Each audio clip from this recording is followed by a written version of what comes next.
don't know if this is. There, yeah, we're back. My bad.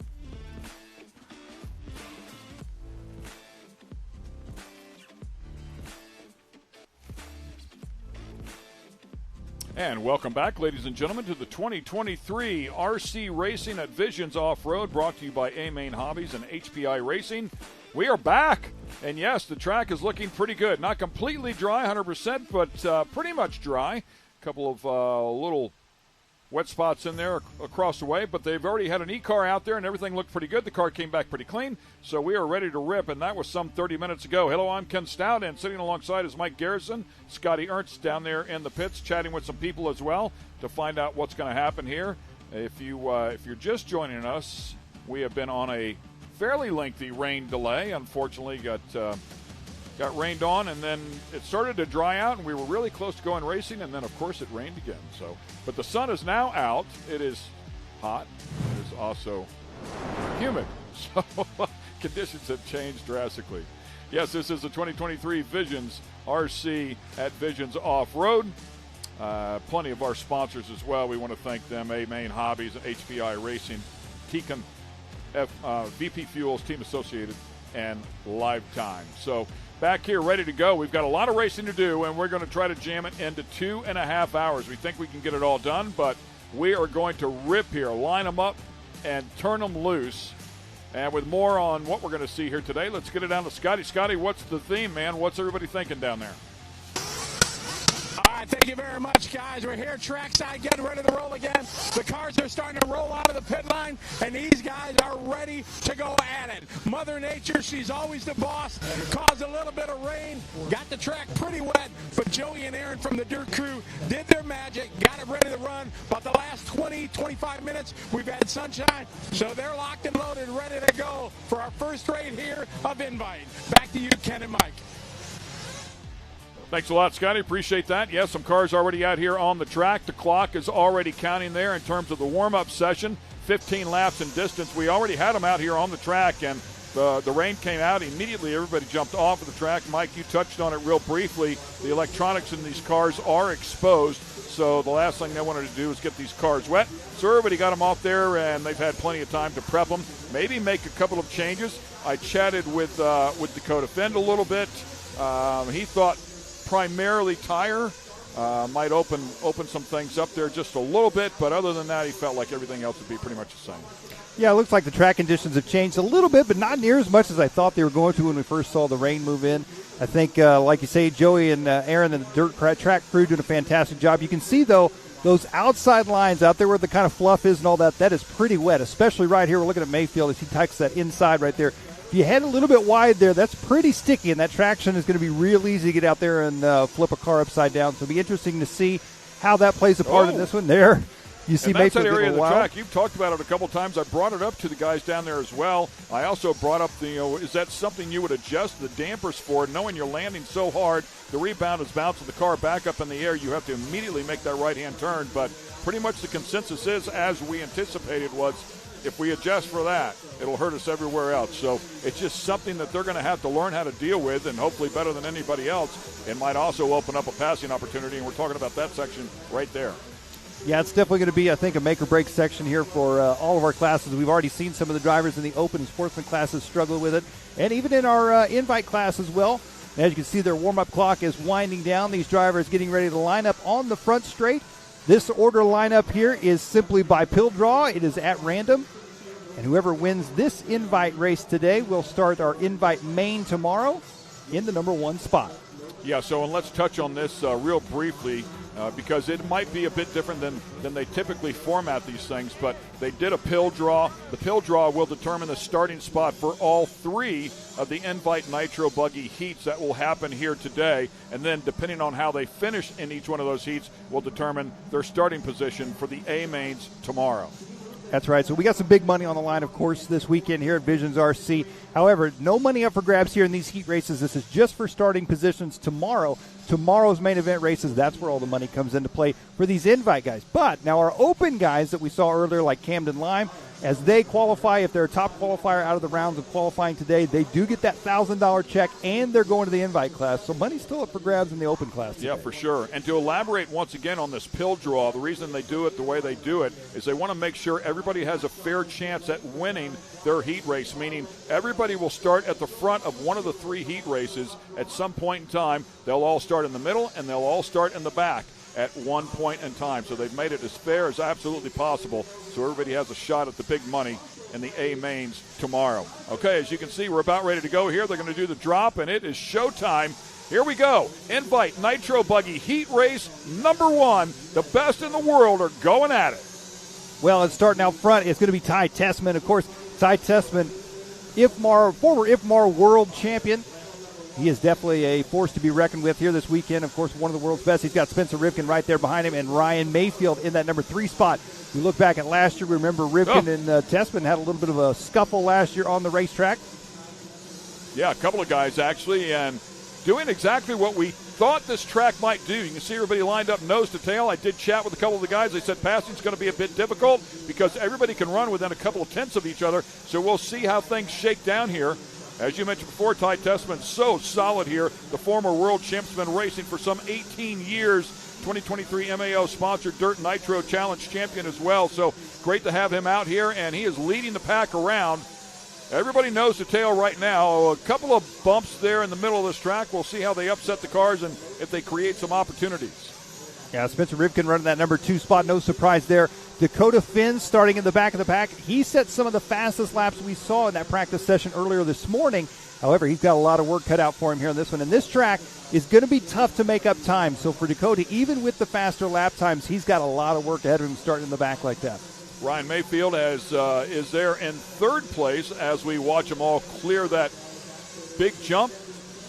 Of course, Mayfield, former ranked number 1 in the world. Actually, when we came here last year, he was ranked number 1 in the world. Currently ranked number 3, ranked number 1 in the U.S. And he's out there looking for a spot. He just gets it right there. Beautiful job, man. Opened up the entry there to that turn. I saw Rivkin do that a couple of times, and you cannot do that with a Mayfield behind you. Absolutely not. Those guys, good friends off the track. Obviously, on the track, these are all harsh competitors. Jared Wiggins in the number 4 spot, our winner from last year here in the Invite Division, sitting in 4th. Mason Fuller up in the number 5 spot. Taking a look there, Ty Tessman gained a little bit of track there on Mayfield, the number 2 spot. Rivkin in 3rd. Wiggins starting to close the gap up on Rivkin just a little bit. Yeah, and it looks to me like Mayfield driving away from Rivkin just a little bit as well. Obviously, in the midst of making that pass, you're going to lose a little bit of ground. Curious if we can see him close up here on our leader, Ty Tessman. We saw it in the lap times before. It looked like Mayfield was a couple of tenths off from some of the quicker lap times, but with a couple of hours off and time to make adjustments, he'll be right in the hunt. Yeah, and I tell you what, look at the lap times right now. As you mentioned there, a 27.4 is fast lap for Ty Tessman. Mayfield's fast lap at 27.4 as well. Rivkin's fast lap at 27.5. Fast lap of the race actually set right now, and that time by Ryan Mayfield, a 27.1. 0.3 of a second faster than our second fastest driver on the track. So Mayfield is on the move here as he tries to catch up to Ty Tessman. And, of course, these two got a little heated 1 year ago. So Yes. it was actually more than a little heated. That was certainly documented well, so we'll find out how things go. I mean, it happens in racing, right? Some reality TV drama going on right there last year. Good stuff. Back on the track together again. Maybe will we see a retaliation, perhaps? We'll see. I think it's all about earning that spot right now. It looked to me like Mayfield missed the center of that one turn there just a little bit, had to breathe it. But he was definitely closing the gap there from where he was. He has pulled up nicely. I don't know if he's got enough there to make the pass, but he's certainly right there, and that's what you want to do, right? If nothing else, create a lot of pressure. Absolutely. Try to put the pressure on, and I tell you what, though, Ty Tessman, he is a tough one. He's as cold as ice when it comes to trying to break him on pressure, and Mayfield and these guys have all raced together for a long time. Looks like Rivkin may be closing back up just a little bit. Saw some chaos there in the back of the pack. Thing to take note of here with only 7 laps to go, Dakota Finn has only worked his way up into the number 8 spot, and he still has some of the fastest laps on the track. That makes me think, I tell you, the guys that are starting in the back on tomorrow's main events, that's going to be tough for them to get back up to the front. So yeah, exactly what those guys said. It's going to be a tough track to pass on when all the lap times are pretty close. And Rivkin, closing up the gap here on Mayfield. as well. We watch them work their way around here. There's one left-hander where I think Mayfield's, Rivkin unfortunately into the tube there cost him.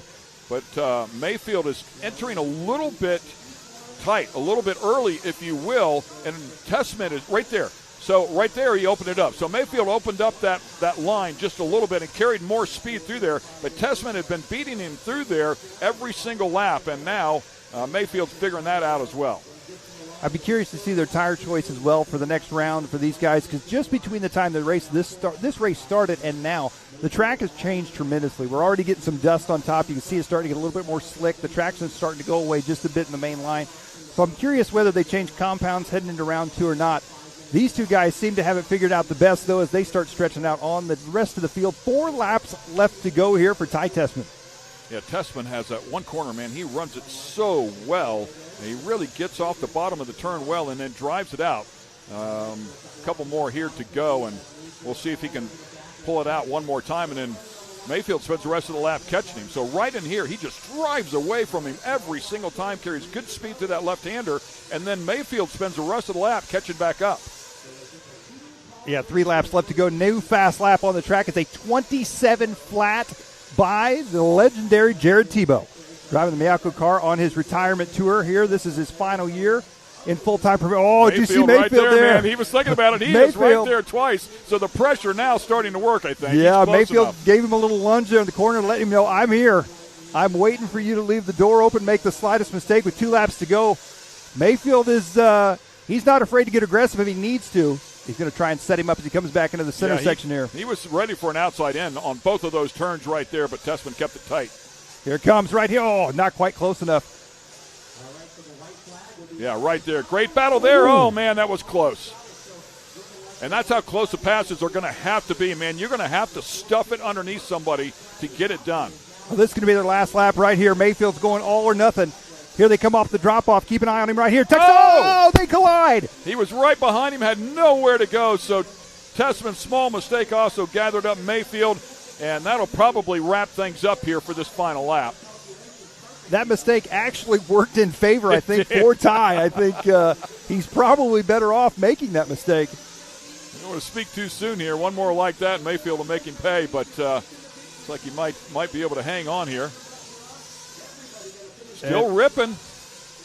Looks like, I believe that last time around was their last time across the line. So Ty Testament going to take invite round number 1 here for our qualifying. Ryan Mayfield 2nd, Mason Fuller 3rd, Jared Tebow 4th, Spencer Rivkin 5th. A good run for all those drivers there. So Ty Testament, tomorrow's invite main event number 1, he will be starting 1st. Ryan Mayfield will be starting 2nd. Mason Fuller starting 3rd. Jared Tebow started 11th on the grid in that one, worked his way all the way up to 4th. Spencer Rivkin fell back into the number 5 spot. Yeah, and you mentioned Tebow there. He did have the quickest lap of that event with a 27 flat. Just to put that in reference, before the rain, we saw some lap times down in the 26-second zone. So the track will no doubt come in a little bit more before all things are said and done here as we take a look at our MAO Racing unofficial results. Ty Testament up top, Ryan Mayfield providing plenty of pressure, Mason Fuller there in 3rd, Jared Tebow from the 11 hole, as you can see there, all the way up to 4th, and Spencer Rivkin, who was up front early on, ends up inside of the top 5. Camden Line, 6th place finish right there after bumping in. Yep. He wasn't kidding when he said, I've got what it takes, and I'm here to show him. There he was. All right, let's get it down to Scotty Ernst.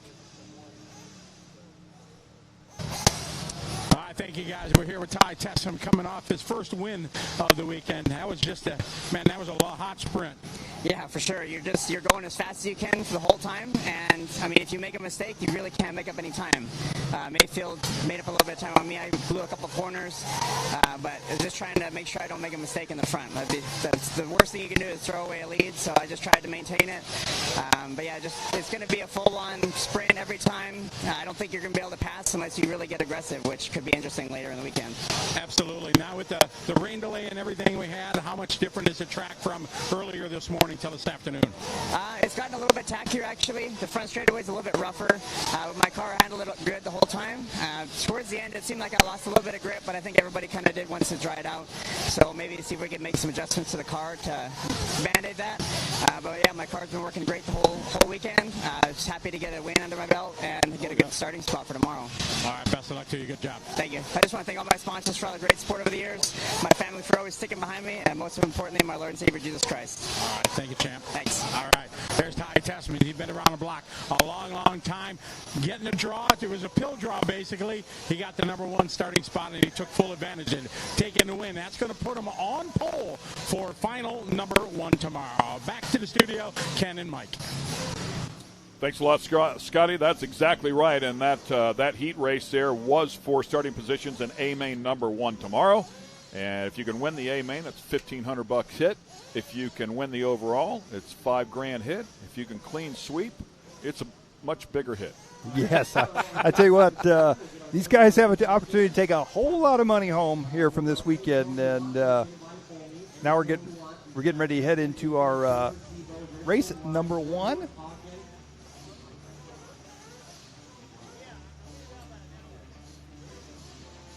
So a little highlights reel here from heat race number 1.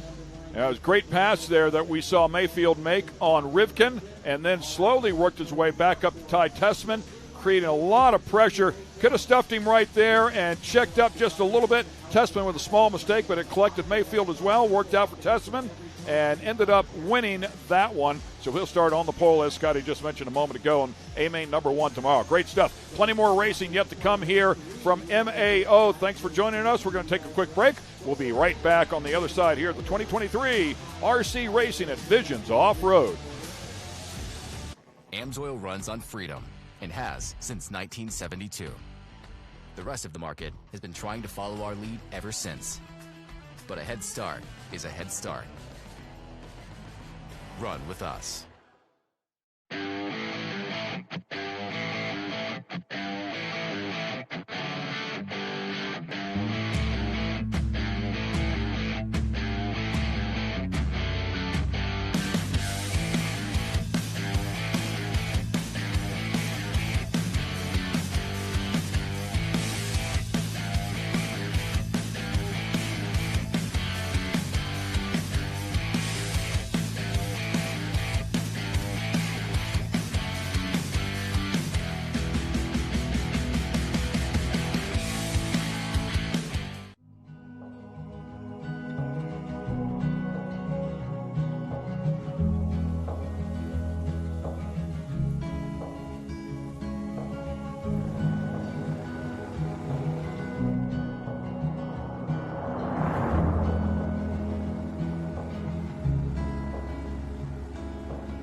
AMSOIL runs on freedom and has since 1972. The rest of the market has been trying to follow our lead ever since. And welcome back to the 2023 RC Racing at Visions Off-Road. One heat race in here for the Nitro category to set up A main tomorrow. It was Ty Tessman that came out here and threw down early on. Had the lead from the start and hung on to it. Plenty of pressure provided by Ryan Mayfield, who also made a really, really nice pass there on Rivkin. So it gave us an idea. Spencer Rivkin, very solid, but opened up the door just a little bit. And Mayfield made him pay, and that's what they're going to have to do here if they're going to make a pass. We heard that from Tessman as well. He thinks to make a pass, and you're going to have to get aggressive out here, and you don't want to crash somebody, but sometimes wheel to wheel is what it is. If you've opened it up enough for them to get up beside you, you better get ready. Yeah, and then as we get set to go here, this is our second round of qualifying. We're getting set to go here with our Sportsman Nitro buggy drivers.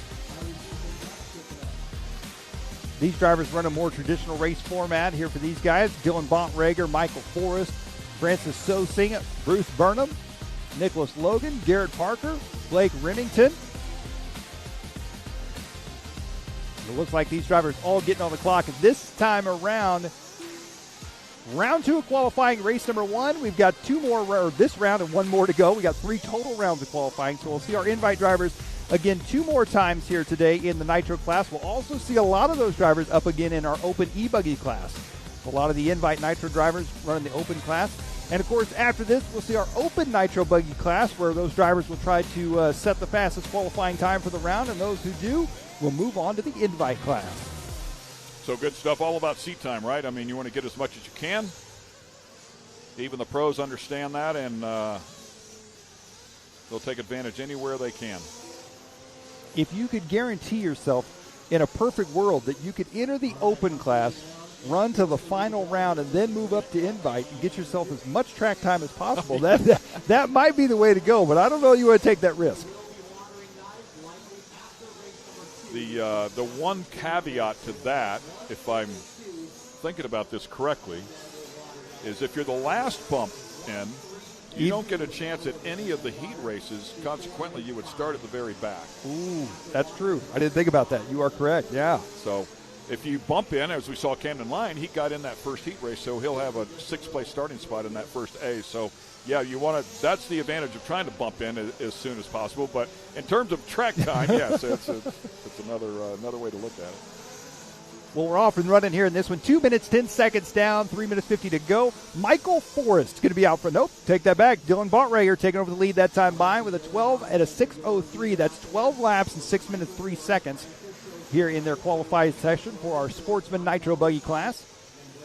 Yeah, and Dylan had a good run going a little bit earlier in here today as well. Michael Forrest now bumping up there just a little bit more, literally by 0.08 of a second. A 12.603.108 versus a 0.186. So it shows you how close they are here already.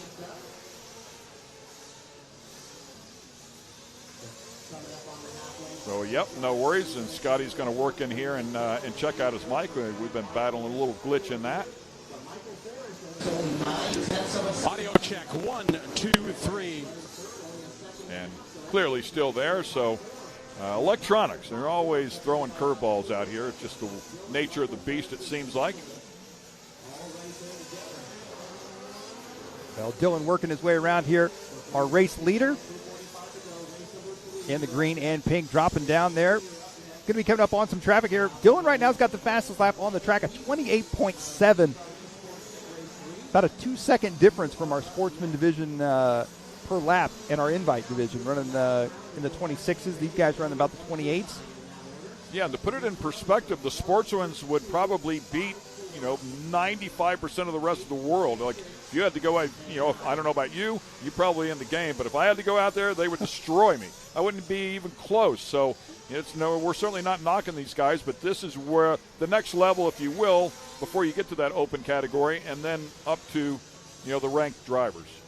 Well, prime example, it doesn't seem like that long ago we were at the Nitro Challenge and we see Fee Long win in the Sportsman class. Now he's running in the invite, and he's a threat to win this whole thing this weekend. So, I mean, in a matter of time, these guys catch on very quickly and take their racing to a whole new level. So, Dylan Bontrager, he's on the right track to do so here this weekend as he's looking for another top qualifying position in Sportsman. Oh, double trouble there. Yeah, that one really cost him right there. And once again, for those watching on, if you're not familiar with it, I certainly understand your predicament, but this is not what I would call traditional qualifying in terms of whoever lays down the quickest lap. This is a combined effort for the total length of the session of 5 minutes, so take all the laps you can possibly run. Whoever can run the most in the shortest amount of time will be your overall number one. Yeah, it's a bit of a confusing process for qualifying once you get it figured out, it makes sense. But trying to explain it or trying to figure it out for the first time. Trying to explain it's a little more difficult than it really is. I mean, it's a great way of going about it. It's certainly just as, I think, honestly, it's a better representation of who was best in the session rather than just quickest for one lap. Well, and as we're saying that, Dylan Bontrager, he has actually covered both cases because he's got the fastest lap on the track, single fastest lap, and he's got the best pace right now, which is what really matters. He's on a 13 at a 6-minute 25 second place run. Sosing in that number 2 spot, Logan in third. Now Michael Forrest back out of the number 3 spot. With only 25 seconds left to go here in this race, we're watching our race leader as he comes down the front straight. Onto that right-hand side, into the tricky drop-off section right here. Oh, really nice job. You see how good that car reacted right there? Dylan's really old. The damper setup must be really good for that particular area. Dylan's had a pretty near flawless race here. Yeah, he kind of missed the next couple of turns, but announcer's curve. Really nice wall grind. Tube grind in this. Yeah.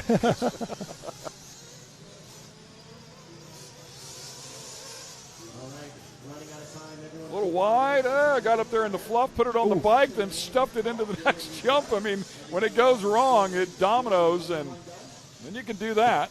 Looks like, I believe, Dylan may be finished up here. His clock has expired, so he's going to finish up 12 at a 6:04. So 12 laps, 6 minutes, 4 seconds. We only have one heat of Sportsman Nitro Buggy, so Dylan is going to be your round number 2 top qualifier here for our Sportsman division. Congrats to him. Nice job. I thought that was me out there driving for a moment.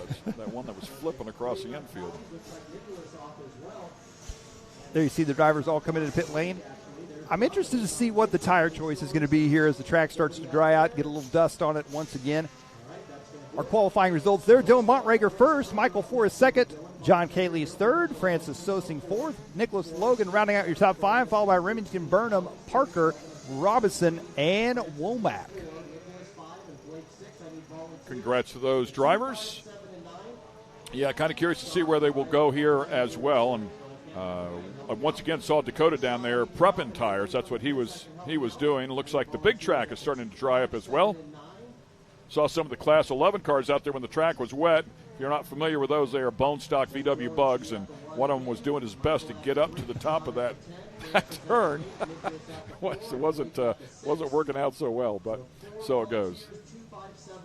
Yeah, all sorts of action here this weekend from Mid-America. Of course, we got the Nitro Cross crew back there, and you saw them getting on the track, getting there. I believe their practice sessions are today, getting some track time for them as well. We're going to let Scotty try his mic here one more time. Check 1 2. Mic test 1 2. Check 1 2. Mic test that? 1. Nice stuff. That sounds good, Scotty. Much better than what we had there before. I don't know if we'll have time to catch up with Dylan, if he might have already bugged out there or not. Quickest in that last Sportsman Nitro Buggy heat. Got to send a quick text there before he gets racing. Yeah, well, so it goes. Maybe checking timing and scoring. Checking the stock market. That's see right. How things are going. Yeah. I can tell you how mine's doing. I don't even have to look. Sportsman E-Buggy coming up next here. So we just saw our Sportsman Nitro division. This is going to be our Sportsman E-Buggy class.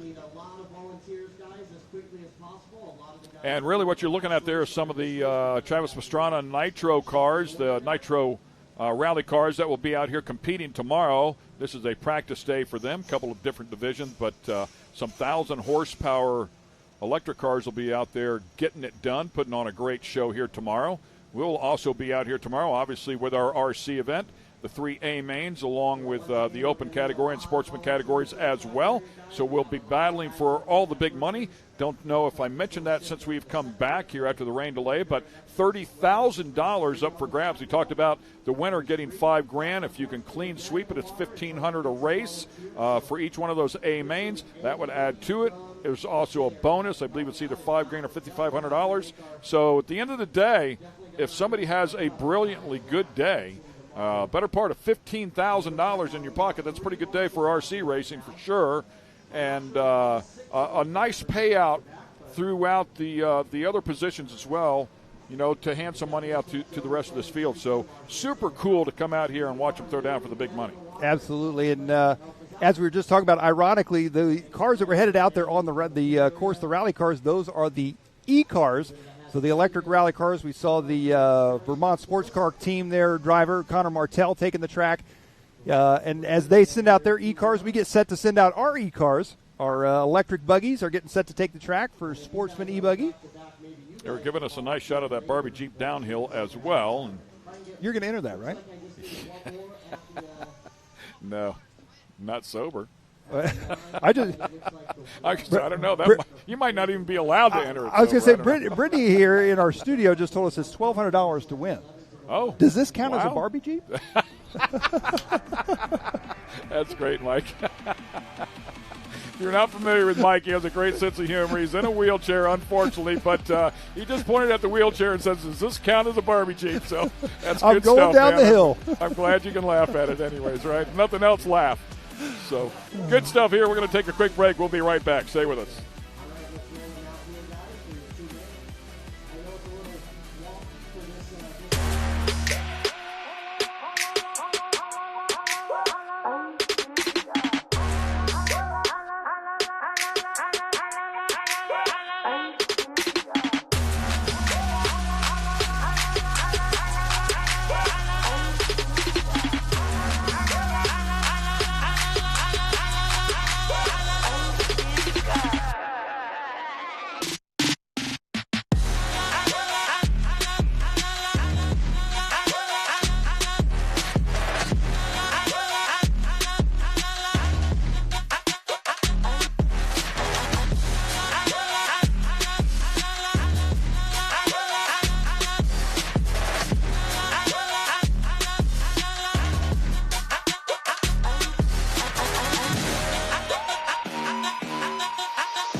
And we're back here at Mid-America Outdoors, MAO, as we refer to it, for the 2023 RC Racing at Visions Off-Road. Brought to you by A-Main Hobbies and HPI Racing. Ken Stout and Mike Garrison sitting alongside, and Scotty Ernst roaming around on the driver's platform as we continue on here. Sportsman E-Buggy Heat Race number 2 coming out. We have the Nitro cars out here just a moment ago. Time now for the E-cars. Chatting with some of the guys over there as well. It does appear as though the E-cars. I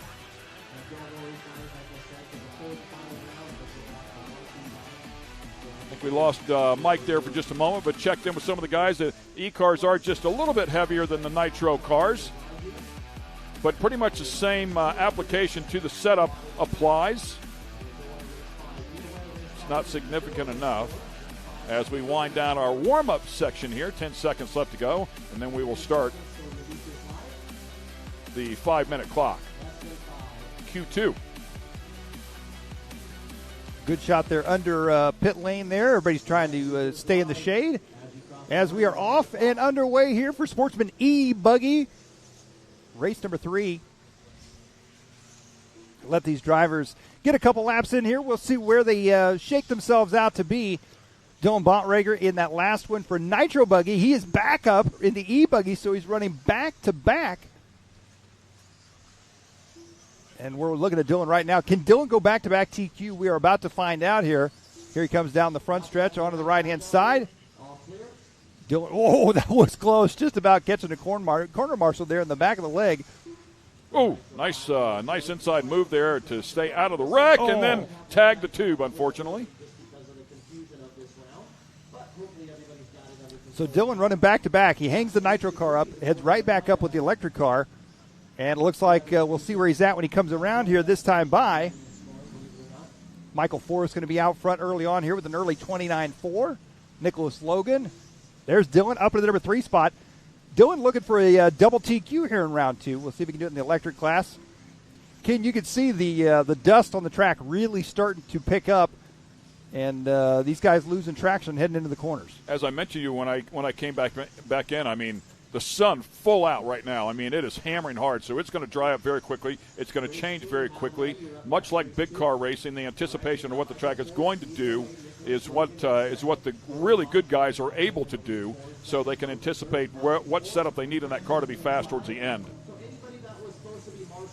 It is definitely blowing off here very, very quickly, so no question. And I think about the time between races now. As you talked about running a couple of different categories, a couple of different classes, these guys have to have these cars ready to rip immediately if they're going to run a back-to-back race here, or very close to a back-to-back race. So they're not going to have much time here in this accelerated format on the back half of today. We have to be done by 5 o'clock. That is Central Time, by the way, because the off-road races start here out of this same truck. So it is a hard out here at 5 o'clock, but they're going to try to get everything done. If we do miss something for some reason, they'll tag it on to tomorrow. We'll get it all in.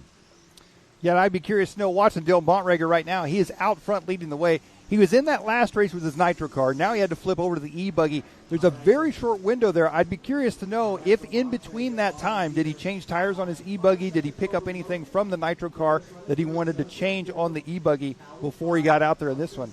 But looks like whatever he did or whatever he didn't do has got it handled, as he is out front leading once again, the only driver to get down the 28-second lap range.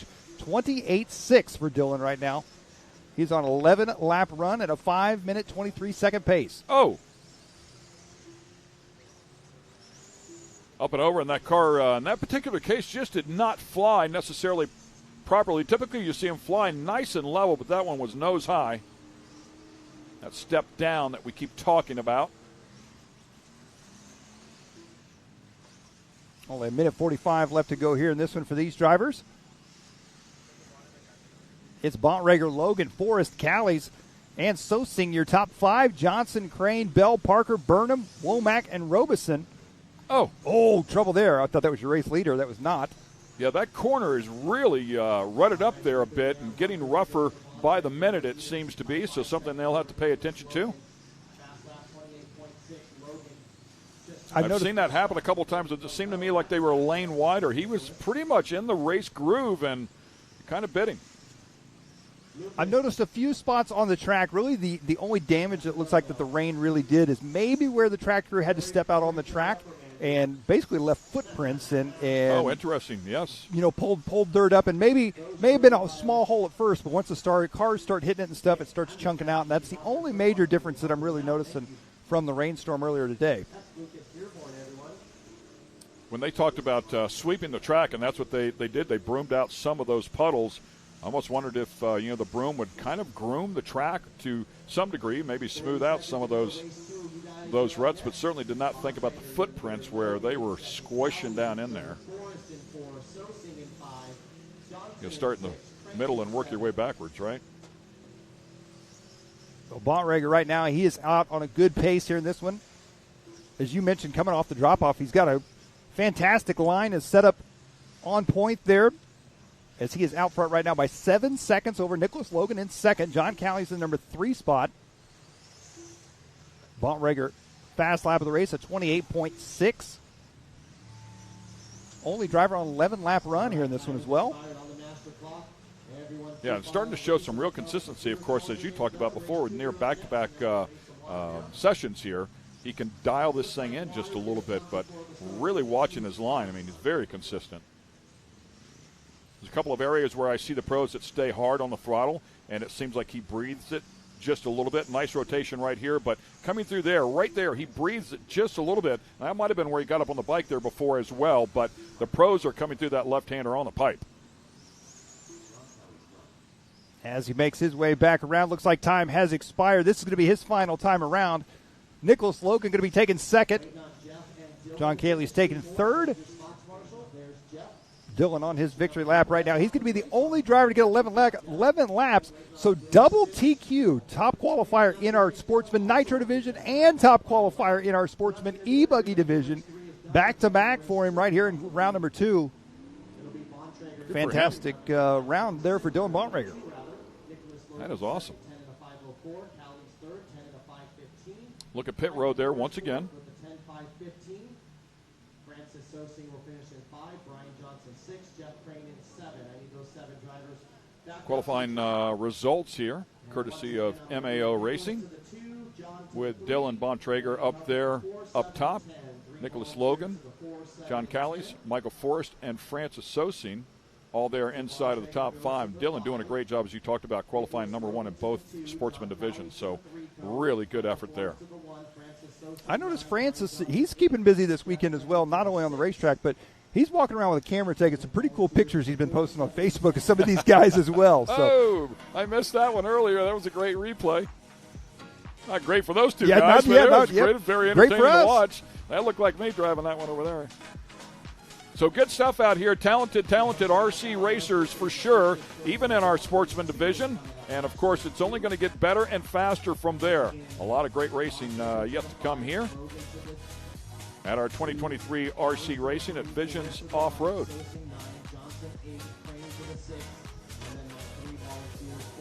Cool-looking car.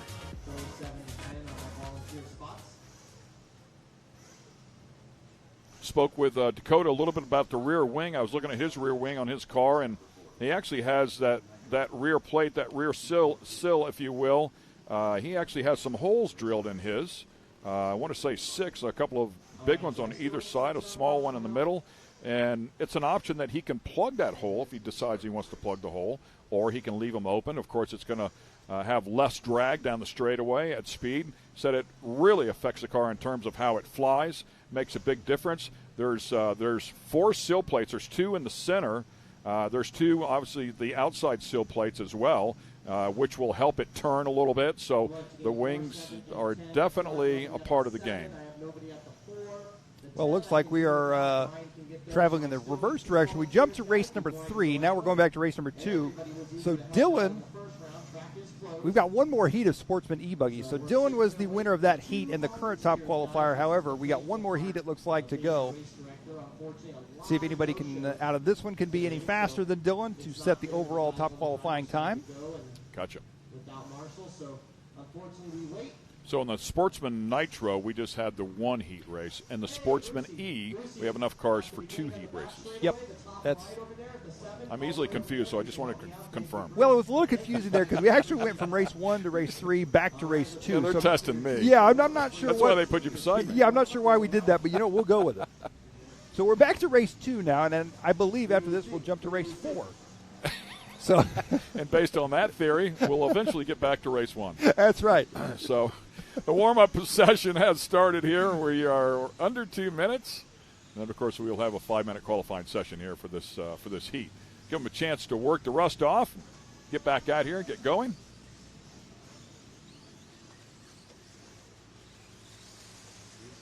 Love the name Boomer Wheelers. You get any better than that?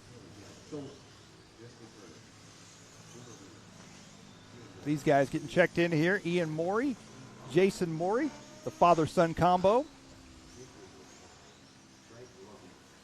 Frank Columbia, Taylor Janda. I do believe Taylor Janda was our winner from last year. And I can't remember if it was the Sportsman Nitro Buggy or the E-Buggy class, but I know he won one of them. So good to see him back this year. Jake Goodlett, Justin Turner, Boomer Wheeler, Peyton Lamb, Brad Langley, Steve Collins, and Bucky Bachman. Good memory there, my friend. As we watch him wind this one up, under a minute now in this warm-up session. And still watching that left-hander there that has a few ruts in it. And it's almost, the pros are going to take a look at it. So you can run the traditional line, which would be to apex it right in the center there and carry some good speed out. But it almost looks to me like if you open up the entry a little bit and late apex it just a tick, you can get underneath those ruts and stay on some smooth track. Easy to see and easy to say. Not as easy to do. Yeah, because, we're talking about car placement here of a few inches, right? And that's what they're good at doing. Hey, there's a demo track. They're going to have their own race over there. I was going to say, this is the racers that great. we really want to see. The demo track over there at the A-Main Hobbies and HPI Racing Tent, our title sponsors here this weekend. How about the checkerboard socks? That's pretty cool. That's 2 tenths faster. Confuse everybody at the finish line. All right, looks like we are back on the big track now, off and running here for Sportsman E-Buggy. Yeah, it's for real now. The warm-up is over. Clock is ticking. Ooh, just barely made it over that jump.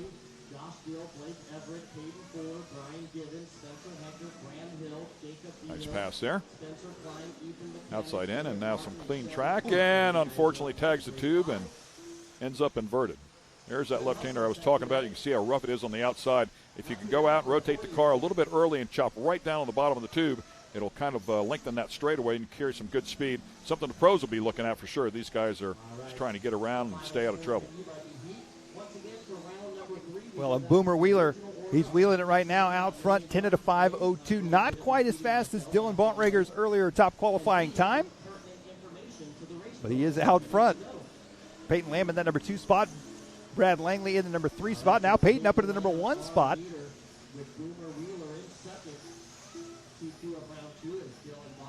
Boomer Wheeler jumps up into the number 1 slot as everybody's taking a crack at it here once they come across the stripe. Also impressive as you watch the Sportsmans go out there and they'll blip that throttle and clear some of those jumps, and they actually sail the car too far. You have to immediately get it slowed down to come back to make a turn left or right. Something else that the pros seem to be very, very good at is that proper speed. Go over the jump, get the car back on the ground, and get it rotated in. We're going to go back and show you a replay here, I believe. Our Visions instant replay. And coming in here, whoa, look at this. Quite the maneuver, a little bat spin there, Batmobile spin. And these are all-wheel drive cars, correct? That is correct, yes. These so I didn't see any dirt coming off the front end of that one. I almost wondered if it spun out because I maybe lost front-wheel drive, but not always able to see that. Certainly with, oh man, there's a couple of pretty good tumbles right there. Certainly that's something, the first thing that comes to mind was, say, a short course Pro 4 truck is if you see one spin out, they typically, for the most part, have lost front wheel drive, and a lot of that is weight bias on the truck as well, so not necessarily the case here. Well, I believe that is, if I'm not mistaken, that's Boomer Wheeler that we're following, and Boomer's going to do it again. Boomer just likes freestyling in that corner is what's happening. You get bonus points. Style points. Boomer coming through the infield right now. Ian Morey in the number 2 spot. Brad Langley in that 3 spot. And now it's changing up a bit. Frank Columbia up in the number 3 spot. Wheeler at a 10, 5.06.3. So he is the guy to beat right now. Langley right behind him at a 10, 5.17, some 10 seconds back. That's not to say things can't change here quickly. I mean, one bobble out of Dylan and it can change up pretty quickly. And here they come. Minute 30 left to go here in this one. Bontrager in that last heat set the 11-lap pace. I'm going to say that's probably a pretty safe time. He's probably going to be sitting top qualifier here for our second round. Nobody in this one is. Yeah, that's a great point. Nobody's quite close to that 11-lapper. He'd have including to make himself. About right? Yes. Can't even bump himself out. But yeah, that would be a lot to make up there for Langley. 1 minute left to go here in this one. Boomer Wheeler out front, 10 at a 5.05. Ooh, that was close. A little drifting contest there in the middle. Ooh. Talk about putting the pressure on. It is entertaining to watch them. And I'm not laughing at them. I promise you. I'm laughing because I know I couldn't even come close, right? So it doesn't surprise me that they get as close as they do to each other. The fact that they don't crash is simply amazing. Well, here they come down the front stretch onto the right-hand side. I believe that's going to be Steve Collins, if I'm not mistaken. Off the drop away he goes. Oh, that may be Jason Morey. 20 seconds left in this one. Wheeler still up front. Having another great session here. Langley has closed the gap just a little bit, closed it by a couple of seconds. But Boomer has not made a mistake yet. And clock has hit triple zeros.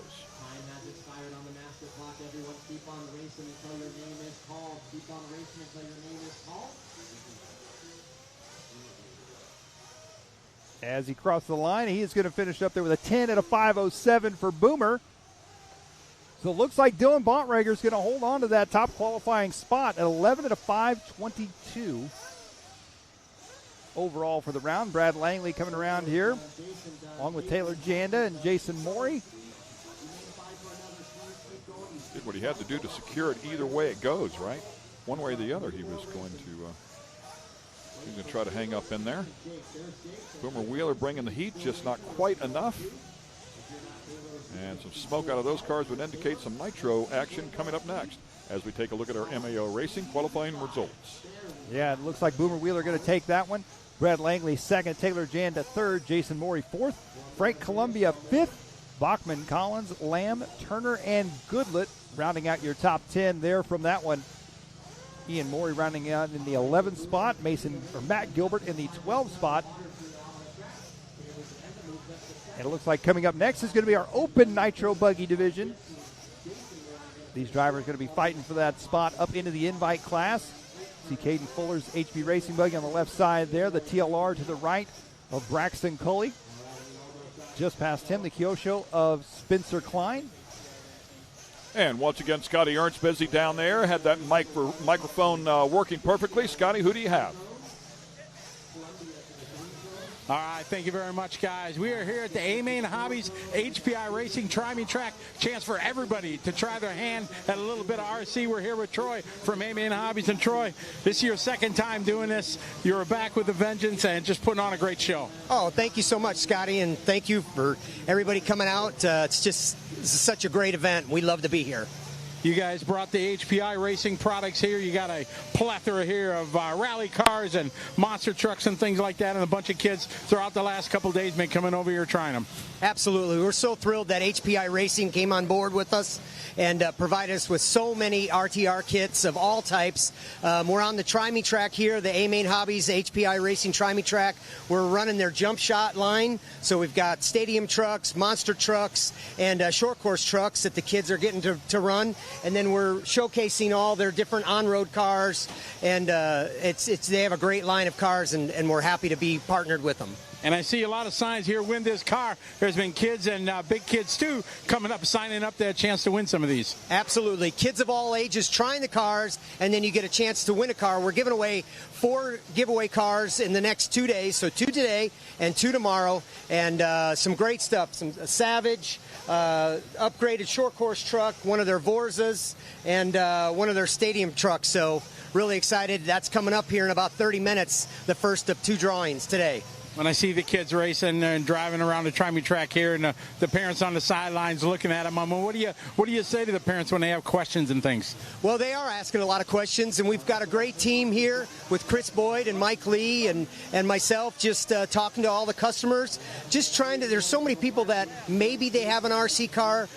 Most of them don't have an RC car. They're just showing some interest. They're here for the full scale racing. They come over, and sometimes the kids hit the transmitter button and go in reverse. The cars are kind of going everywhere, but we take our time with them. We show them the basics, and after they come back time 2, time 3, time 4, they really get it. Now we're running heat races, and kids are winning some A-Main t-shirts for little 3-lap dashes.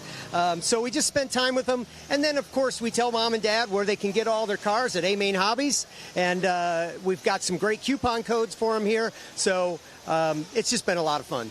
Well, that's awesome. We appreciate you doing it. It definitely adds to the vibe here at Visions. There's lots of racing, but there's also downtime. So the families come over here, hang out, run a few of the HPI racing cars, and have a good time. Absolutely. We've been slammed here, but it's been so much fun. It's been great. Well, we appreciate it. And again, tell the folks where they can find more information and where can they buy these. Well, at amainhobbies.com, we do carry the entire HPI racing line, but of course all cars and all parts and everything you need RC can be found at amainhobbies.com.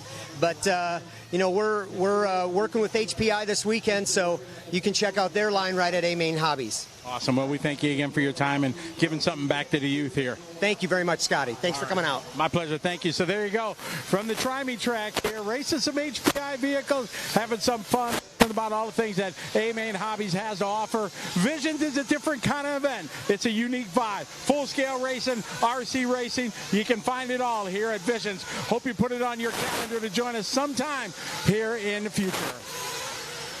Somebody keep an eye on Scotty. I bet he hangs out over there and drives one of those cars for a little bit. We thank A-Main Hobbies and HPI Racing.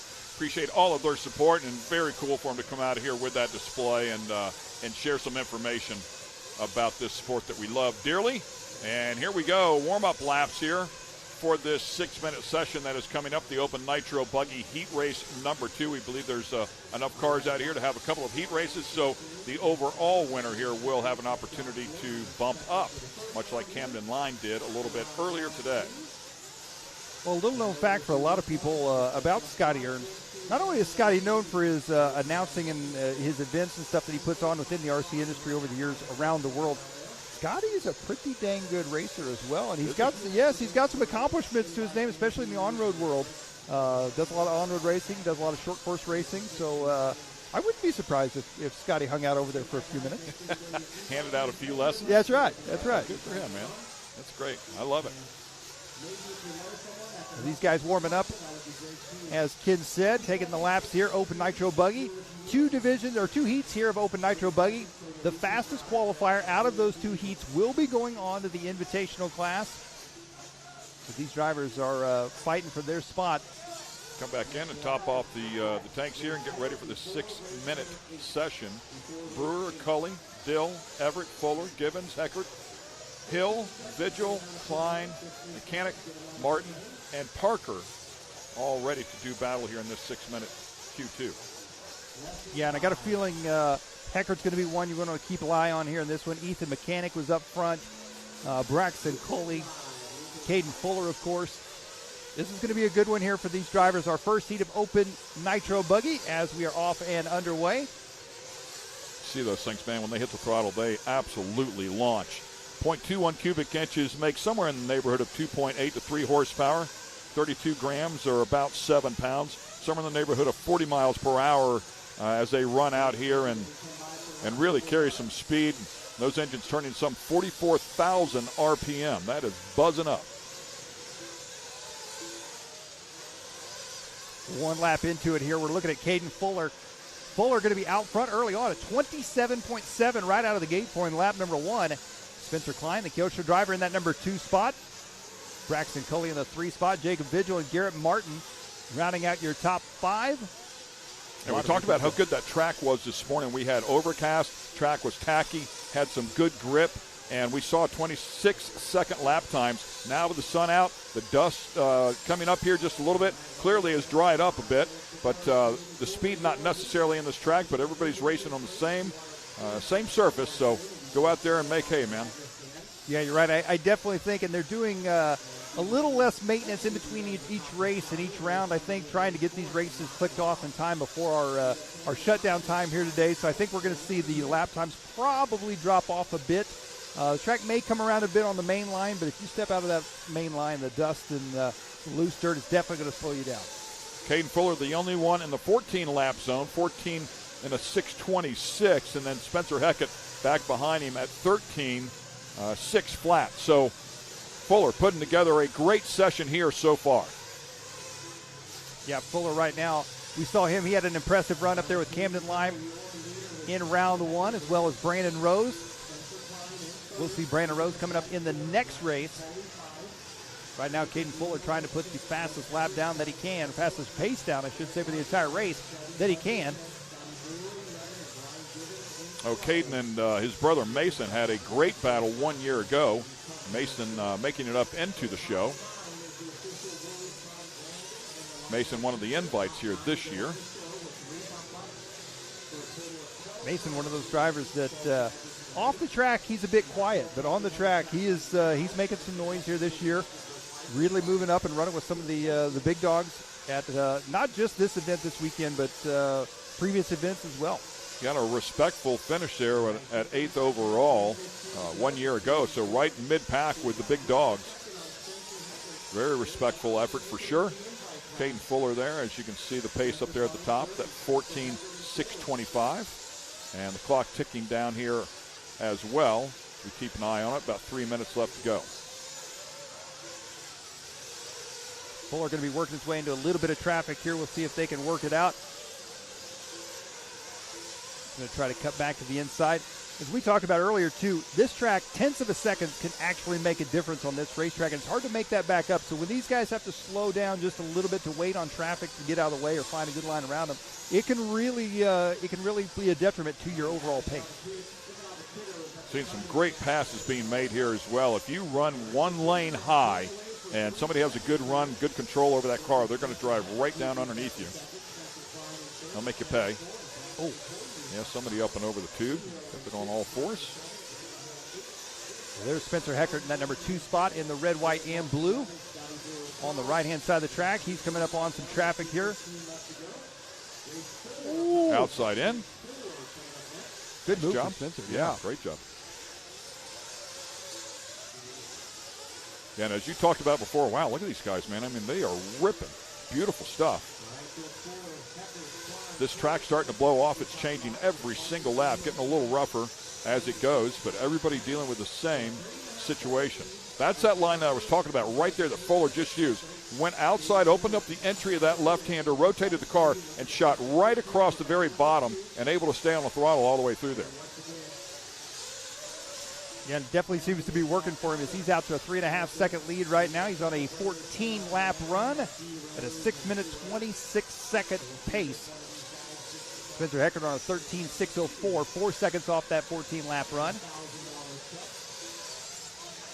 Spencer Klein up in the number 3 spot, Mechanic in the 4 spot, Braxton Cully in the 5, Shelby Parker up in that number 6 spot.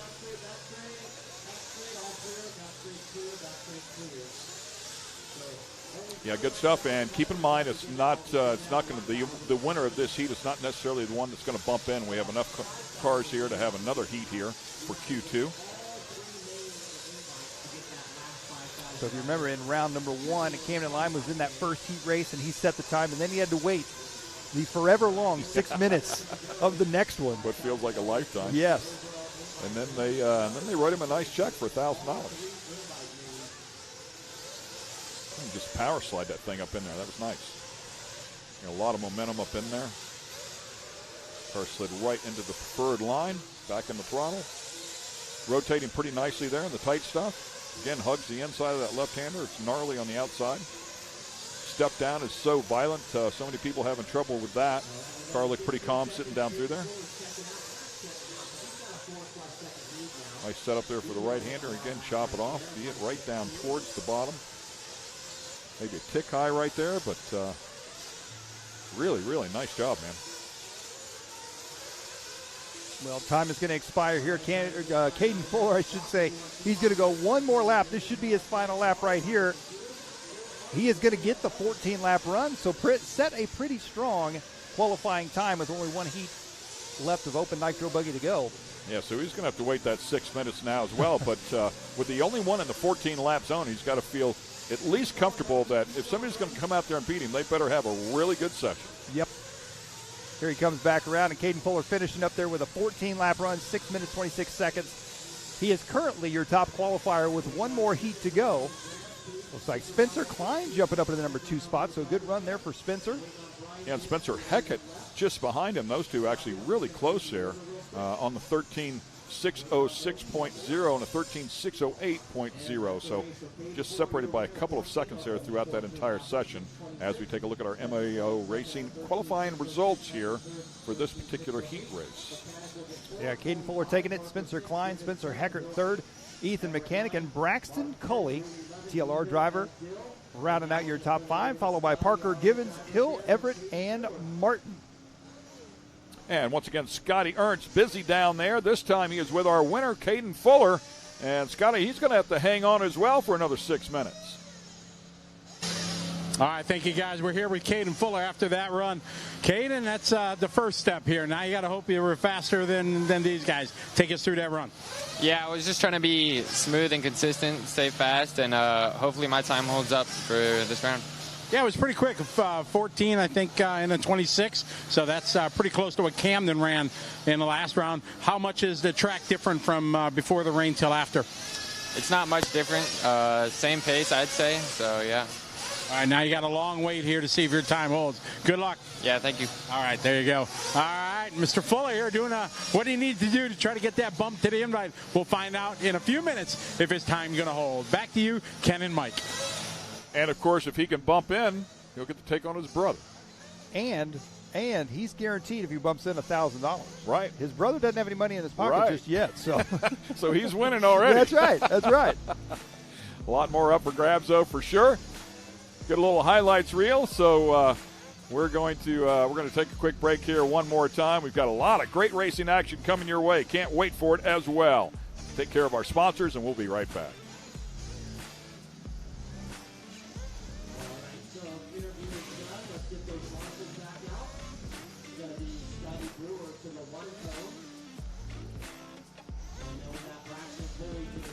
Amsoil runs on freedom and has since 1972. We punish our products firsthand in our world-class laboratories and beyond, because some things can't be learned from a test tube. Run with us.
Ready for any challenge.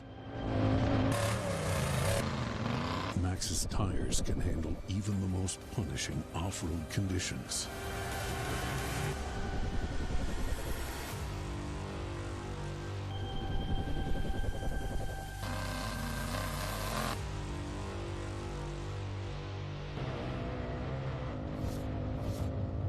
Maxxis tires. Tread victoriously. Speed Sport has been America's motorsports authority since 1934. Get news, results, and commentary from the most connected experts in the business, covering all forms of motorsports from flat track to NASCAR and everything in between. Bookmark speedsport.com on your mobile device now, or follow Speed Sport on social, and be sure to subscribe to the Speed Sport Daily. Speed Sport is your one-stop shop for all things racing on 2 wheels and 4.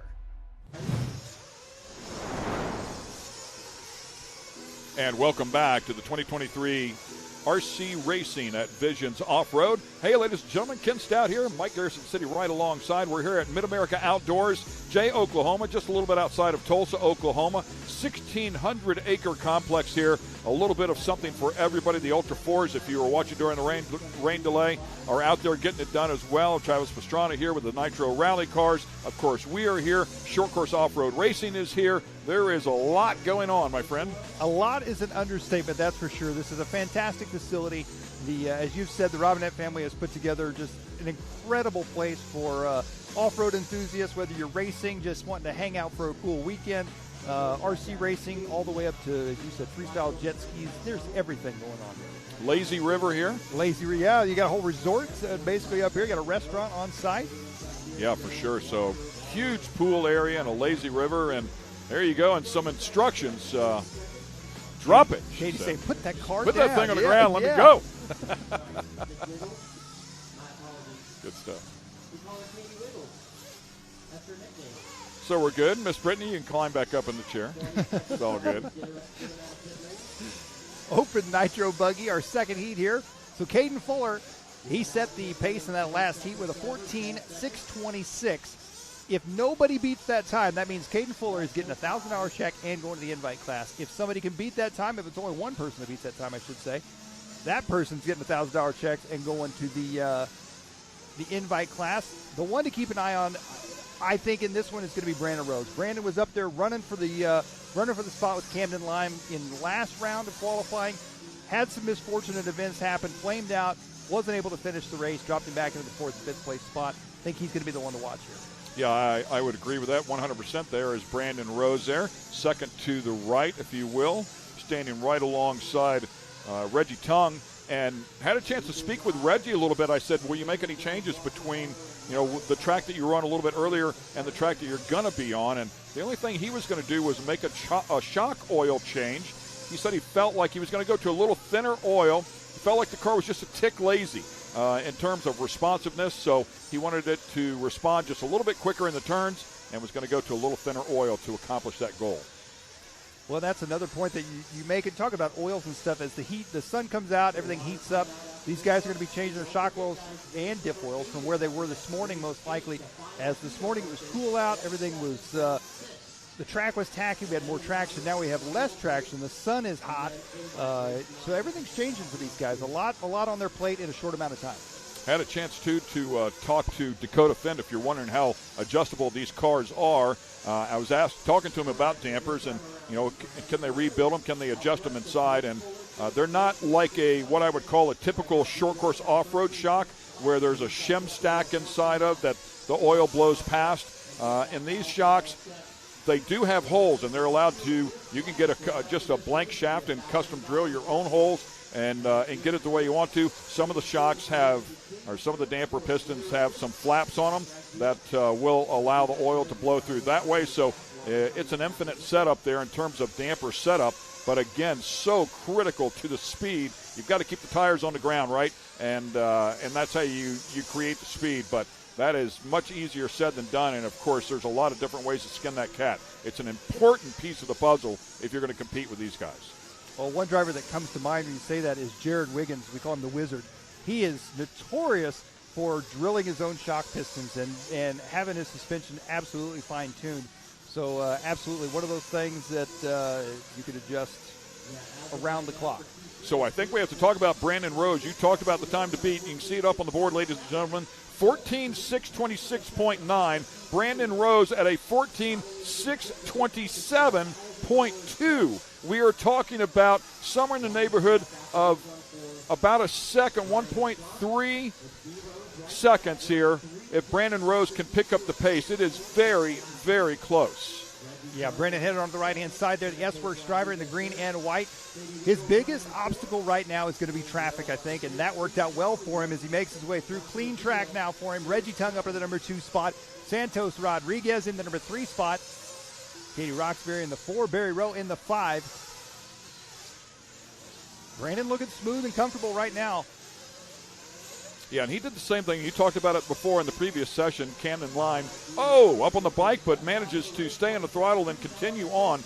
Camden, his teammate, so he did have something good to go off of, and you see him dig that edge, and it upset the car. So a good quick reaction is going to cost him a little bit of time. He's going to have to keep scrapping here if he's going to jump into this fray, but right now would take over the invite at a 14.625. Pressure is on for Brandon Rose right now, and he's got to know it. He's only got 2 minutes and 10 seconds left to go. But is that all?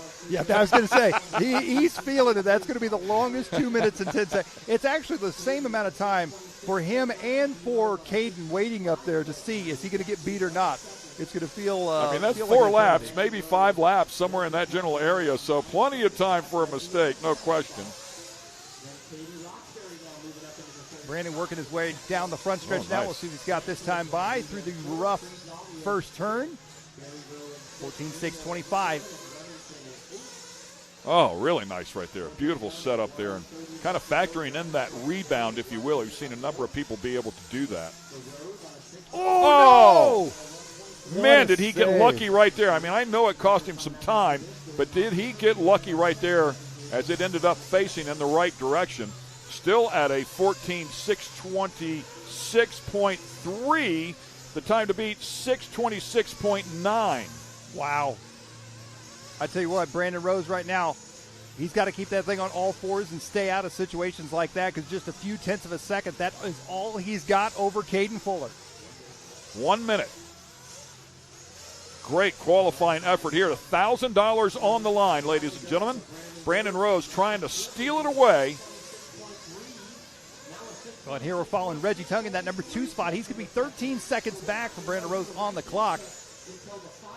Reggie Tungus, we talked about early on. You may have heard that name. Former safety, NFL safety for the Kansas City Chiefs, among several other teams. But we're just going to Kansas City Chiefs all the time. It's getting even closer. Now it's a 26.6. 0.3 of a second is the difference for the invite. 20 seconds left to go here for Brandon Rose. He's got to keep his composure. He actually spread it out a little bit. 26.4 now. A little bit of breathing room.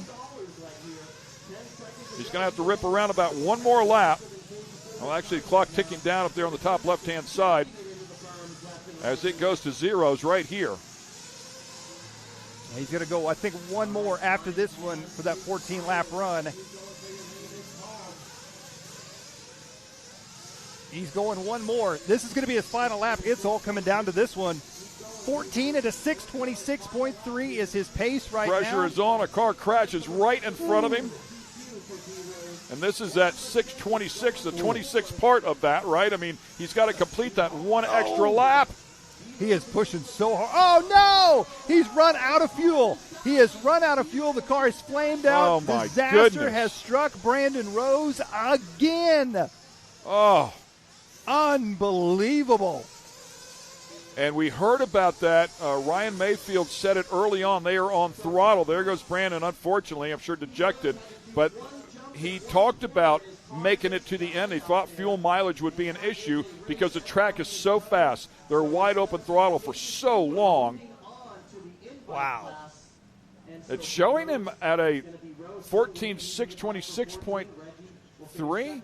I believe that was his estimated pace. So no, there it is right there. It just adjusted. 13.558. Oh. Wow. I mean, right there, close. And, yeah, he'll have one more crack at it. But, boy, he had it done. He's definitely got the speed to do it, that's for sure. A heartbreak there for Brandon Rose. On the other side, Caden Fuller's like, yeah, well, I'm all good with this. Yes. I don't know what you guys are so bummed out about. Oh, boy. Wow. What a turn of events right there. There you see Joey Christensen filling out that $1,000 check for Caden Fuller. Joey Christensen is not only an artist with dirt as far as building tracks, he is actually an artist outside of that as well. Yeah, I noticed that before. I said nice handwriting, yes, right? I wasn't yeah. kidding you. It's very creative, clearly. So, beautiful job there. Yeah, filling that out. So, congratulations to Caden Fuller. He did a great job. Definitely put the pressure on and forced Brandon Rose to stay in the throttle there right to the very end. And, of course, came up just a bit with a bit more time than what he was looking for. Scotty, what do you got, buddy? All right, we are here with Caden, and man, oh man, you and I are sitting here watching Brandon from behind him here. Man, that is just tough luck. And a win's a win, but you don't wish that on anybody. Yeah, I hate to win like that, but it was going to be close. But like, Brandon had a flame out at the end, which sucks, but I got the win, I guess. Exactly. So, hey, you got to bump up to the invite. Now you got a chance for some big money along with the $1,000. Here we got Joey Christensen here from the dirt. Going to issue you a check for $1,000. Now, is this going to mom and dad at all, or is this going to your pocket? Nah, I'm going to keep it for sure. Oh, boom. There you go. Sorry about that, mom and dad. Well, best of luck. I know you got some work to do. Good luck in the invite. Thank you. All right, there you go. Caden taking a win. Well done there. Well earned. Little luck on his side. So Caden winning $1,000 here at Vision. Bump it up to the invite. Back to you, Ken and Mike. Thanks a lot, Scott. He didn't seem to be too excited there until he said, are you going to give that to mom and dad? He said, no, I'm keeping it for sure. That's right. Finally, a little bit of motion there. Yeah, no, I'm not giving that away. Good stuff, man. Congratulations to him on a great job. A little bit of highlights here from that last session, of course, for your enjoyment. And then we'll take a quick break here, and we'll be back with plenty more action from Mid-America Outdoors and the 2023 RC Racing at Visions Off-Road. AMSOIL runs on freedom and has since 1972. The rest of the market has been trying to follow our lead ever since. But a head start is a head start. Run with us.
Always my love. I am searching high, I'm searching low in the night. Ooh, does she know that we bleed the same?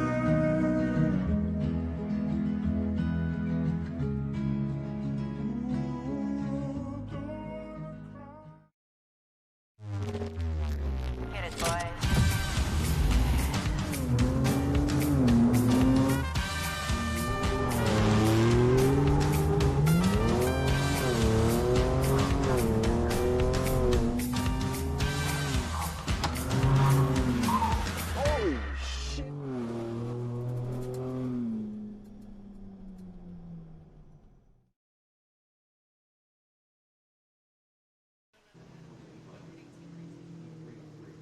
And once again, welcome back to the 2023 RC Racing's at Visions Off-Road.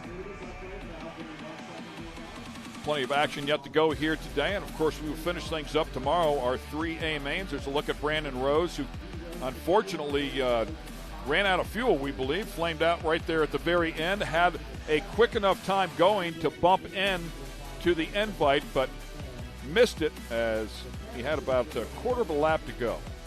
Yeah, I think most definitely in that third and final round of qualifying, I think we're going to see him come out swinging, that's for sure. And I think obviously he's got what it takes. He's been right up there both rounds. So let's hope for Brandon Rose he can make it happen in round number 3. The benefactor of that was Caden Fuller, of course. So Camden Line and Caden Fuller, 2 of the 4 bump-ins so far into the invite. There's a look. I mean, he was just this close to the finish line, and that's where it flamed out. And boom, the effort was over. From a 14-lap average, was better by about 0.4 of a second. It was very, very close, but you've got to make it across the stripe, and that did not happen. Wow, he just made a pass right over the top of him. Looks like they did spray a little bit of water down here to control the dust just a bit. Warm-up laps here for Open E-Buggy. This will be heat race number 3 in Q2.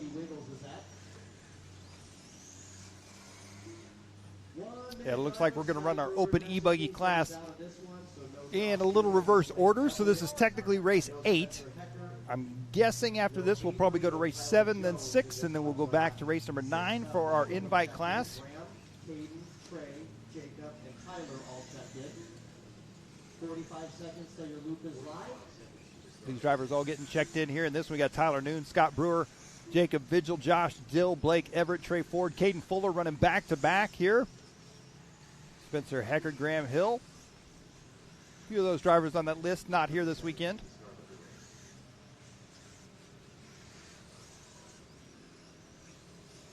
So 30 seconds, our next water is after all 3 E's. So Adam Christensen asking a question about the 4 p.m. hard finish time. It was actually 5 p.m. is our hard out, and that is Central Time. So depending on where you're at there, Adam, hopefully that helps you out. But we have a little more than an hour here to get in a whole bunch of racing. 3, 2, 1.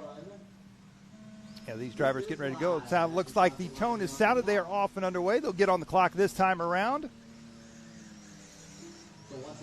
We have the reason we have a hard out for our fans there that are watching on is there is a short course off-road race that will take place here that starts as soon as we are finished up here. They have 3 pro classes yet to run. Their second race here for the weekend. In the side-by-side categories, it'll be Pro NA, then Pro Turbo, and then they'll have the Pro Light trucks out here to finish up their second race. So that is the reason behind the hard out, I should say. And if we don't get everything in here today, we will tag it on to tomorrow. Oh, somebody whoa. tumbling the out. Big tumble. That was close right there for Caden Fuller. We're following Caden around here for our first couple laps. Caden going to be leading us out here. And by the way, Adam Christensen is in Australia. Wow. I'm not even going to come close to that time zone. I have no clue, man. So good stuff there. But thanks for watching, Adam. We appreciate you watching from down under. That's pretty cool. One lap into this one, Caden Fuller going to be out front. Jacob Vigil up in the number 2 spot. Tyler Noon in the 3. Graham Hill, Spencer Heckert, and Trey Ford. Your early running order here in this one. That's Spencer Heckert we're taking a look at. We saw him earlier in the Nitro division as well in our open class. He was trying to make his way up into the invite. All right, Caden Fuller, who just picked up a $1,000 check. Yeah, big airtime right there. Bumped up into invite. Out front leading the way. Once again, open E-Buggy here. Caden Fuller now up front here once again. And Trey Ford, only 6 drivers in this one. 11 laps, 5 flat. Oh, wow. A little bit short there, right? Came up a bit short and then somehow was able to whip the car around and save it. And I think he, trouble there. Anytime you can see how rutted up that left-hander is. I mean, it's one of the worst turns. I don't want to say worst, just rough turns out here. And it is off-road, by the way, so you've got to deal with it. It's definitely getting chewed up, and I think, whoa, that was close too. Man, I tell you what. Crossing lanes off a jump is never good. I don't care what kind of vehicle you're in. Spencer getting lucky there on that one. He's still going to be sitting in that number 2 spot. He is going to be 4 seconds back behind our race leader, Caden Fuller. Heckert onto the back side of the track he goes. Through the drop away. Caden Fuller, 26.9. They threw just a little bit of water down on the track, and sometimes that can make all the difference. Yeah, first 26 we've seen since we've come back after the rain delay. Packing that thing in there just a little bit. Some of these guys, you can see them just kind of riding on top of the ruts, if you will. Again, damper package really critical in that scenario. Trying to keep the tires on the ground. 3:15 down, 1:45 remaining. Back around onto the left-hand side. He goes back into the center now. Caden, one of the more animated drivers. You can see him anytime that car gets off the ground, he's going to throw a little wheel whip or something to get the car to do little style points in the air. Confused me for a second. Animated drivers whenever you said that because he is certainly not animated during an interview. He's about as calm and collect as they come. But out there on the track, man, he is getting it done. Yeah, watch right here as he comes around for this double. Just about every lap he throws a whip motocross style. There was a little one that time, but he's been throwing some big ones. Having some fun, right? Cool, that's great. Style points again. Come up with a freestyle contest, he'd be right in the middle of that. Absolutely. Heckert at that number 2 spot. Oh, trouble there. What a save. Ends up on 4 and can continue on. But, yeah, big moment right there. There you see that Spencer Heckert there on the left in the red S-Works shirt. Caden Fuller there in the HB Racing shirt. And Caden Fuller still on a 12-lap, 5:26. So, again, he's going to have to survive that last lap. That 26 part of that is pretty much another full lap if he's going to reach that 12 mark. I say that, and now it has readjusted. So after that flip and was able to keep going, it's knocked him back down to an 11 lap, 5 flat. He's going to come into some traffic here. Made quick work of that. Yeah. You can just feel it, right? I mean, he's in a rhythm. You can feel it right there. Right here, this left-hander is tough, and it looked like he made a small adjustment right there to get through there.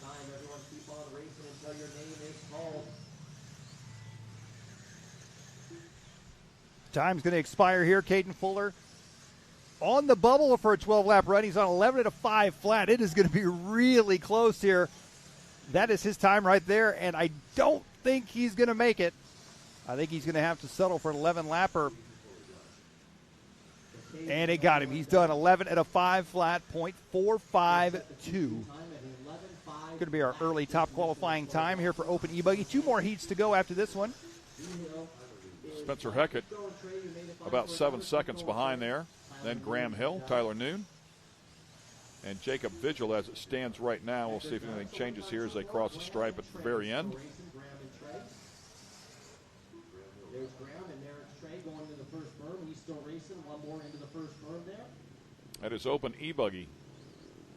Heat race 3 here in Q2, race number 8. One more jump to go, one more corner. And Mike believes we will go to race number 7. And that's Clearly went to the same school. I'm taking a wild guess here. There's your qualifying results from our first heat of Open E-Buggy here for round 2. Caden Fuller, your race winner. Spencer Heckard, second. Graham Hill taking third. Tyler Noon. Jacob Vigil taking fifth. Followed by Ford, Brewer, Dill, Everett, and Widzinski. Several of those drivers not actually out there or here this weekend, unfortunately. And actually, we'll put Graham Hill at the 8 right next door to the 10. Then we just need 2 volunteers. Another great setup there. So the driver's up there on that second level. Volunteers at the 4 and 5. Pit road down below. Over on my left side here. Crew members down there helping out. Both over on the left if you're looking off the driver's stand. As we documented before, a number of the racers that have raced will now go out onto the track and help out. And in the meantime, let's get it back over to Scotty Ernst. I'm guessing he is with our Caden Fuller once again. All right, thank you very much, guys. We're down here at Brandon Rose. And, Brandon, this is not the interview again. I was hoping to do with you a bit more bad luck there at the last lap. Yeah, it was a bummer. Had a good run going, and then with about 2 minutes to go, hit a lapper, broke the car. I think a front shock shaft or something. It was really hard to drive, but I was holding on to it.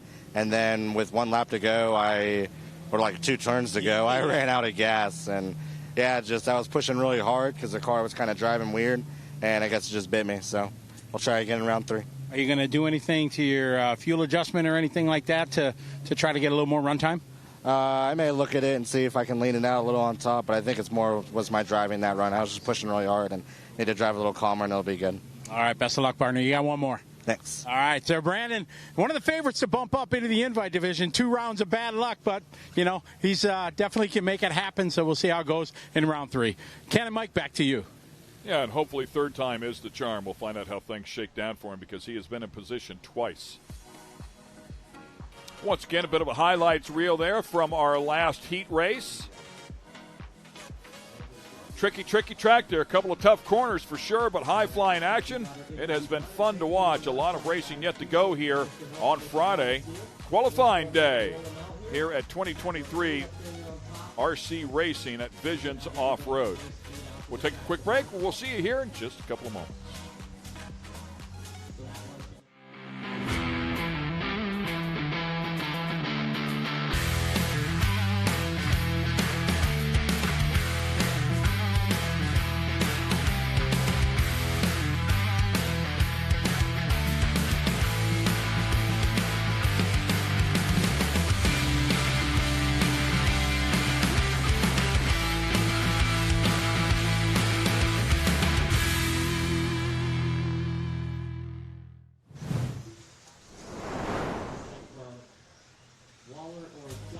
And a quick commercial break. We are right back at it here thanks to A-Main Hobbies and HPI Racing. Welcome back to Mid-America Outdoors, Jay, Oklahoma, for the 2023 RC Racing at Visions Off-Road.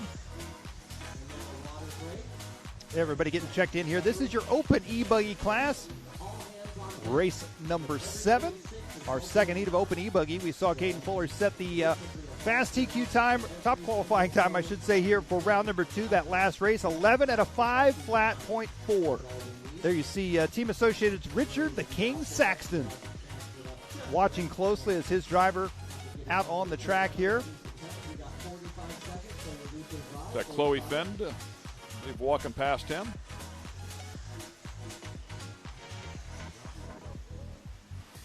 30 seconds left in this little warm-up session here before we start race number 7. Good call there, Mike. Open E-Buggy. Heat 2. These drivers all getting set to go here, and as you can see, what little water they did lay down there before race number, the last race that we had, it is all gone.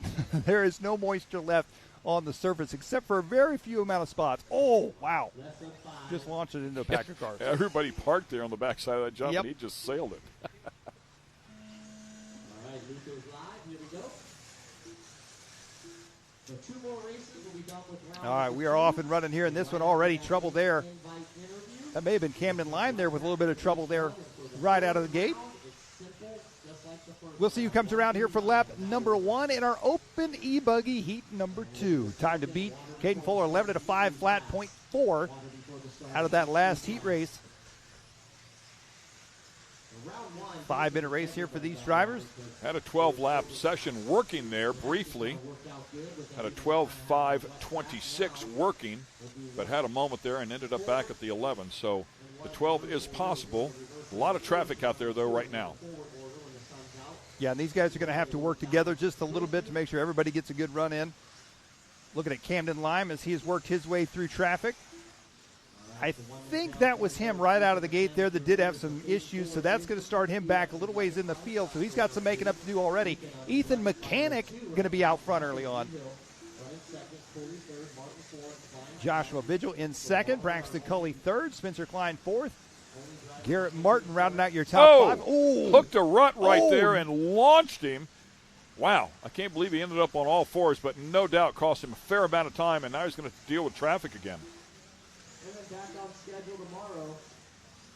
Camden pushing hard. Not quite the luck he had in he was laying it down in Nitro Buggy. He had a pretty smooth run whenever he moved up to the invite class, and then in that invite heat we saw him, he got in that 6th place spot. But E-Buggy's been a little bit rougher on him here this weekend. Still a lot of racing left to go, though. Pretty gnarly hole right there. He went out and around it that time. But a couple of holes developing there in that left-hander. Oh, more trouble there for him. Gets caught on the tube. Wow. Oh, gets all Going sorts from bad to tangled up. worse. So Ethan Mechanic now has jumped up into the number 1 slot. Just tuning mistakes there. Braxton Culley in the number 2 spot. About 6 seconds behind Mechanic. Ethan working on an 11.505.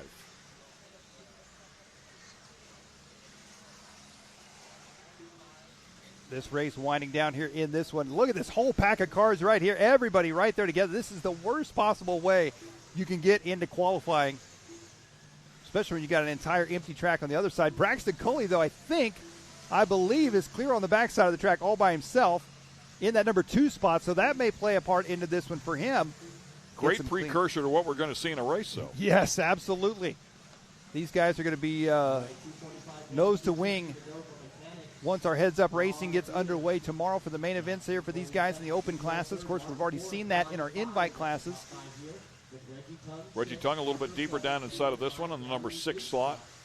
Garrett Martin 5th. Spencer Klein 4th as we stand right now. Joshua Vigil in 3rd. Braxton Culley still in 2nd. And Ethan Mechanic leading the group here, still on 11.504 now. A little bit quicker, as did and Joshua Vigil just jumped up into the P2 position, 11.508. Yeah, looking at, I believe this could be Ethan Mechanic here coming around as he has made his way through the traffic. Time to beat still, that Caden Fuller, 11.5 flat. He's on 11.504 right now. I don't know, with 1:20 to go, Ethan is a very talented driver. I just don't know if there's time to make up on this track, a 4-second deficit there. I mean, ripping off lap times in the 27-second range. So it's not like his pace is way off. I mean, it's just not a whole lot left to make up that time. Like you said, that's 4 seconds. Yeah, he would need some hero laps for sure. He works his way onto the right-hand side of the track now. Braxton Culley still in the number 2 spot. Joshua Vigil in 3rd. Garrett Martin in the number 4 spot. And Spencer Klein rounding out your top 5 right now. Yeah, last lap for Mechanic, 27.8, quick lap 27.3, so he's got about a half a second in that. He'd have to do that 4 laps in a row to make up that type of make up 2 seconds. I tell you, the track is changing lap after lap for these guys. Any of the moisture that they had in the track there for the last heat is definitely gone here for this one. We've got one more heat to go after this, so they're going to get an even drier track, and that would be why we're running the weird order that we're doing. I'm going to say they're going to continue to water right before open E-Buggy, and they're trying to give each group a fair shot at a prep track. So that's why this time we went 8.75 instead of, or 8.76, I should say, instead of 6.78. Yeah, interesting thought process there. You're exactly right, and that's super cool to try and give everybody a fair chance here. Ethan pushing hard right now. I believe that is going to be Spencer Klein right there in front of him. I think Spencer's in the 3rd place spot.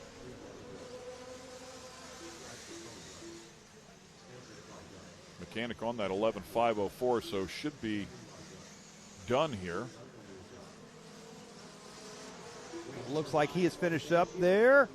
So Ethan Mechanic going to take this one 11 at a 5:04. Not enough for the top qualifier time, but enough to take this heat race win. Joshua Vigil second, Spencer Klein third. So Caden Fuller, one more heat to go for Open E-Buggy. Fuller is out front leading the way right now. And a look at the results there for that second heat.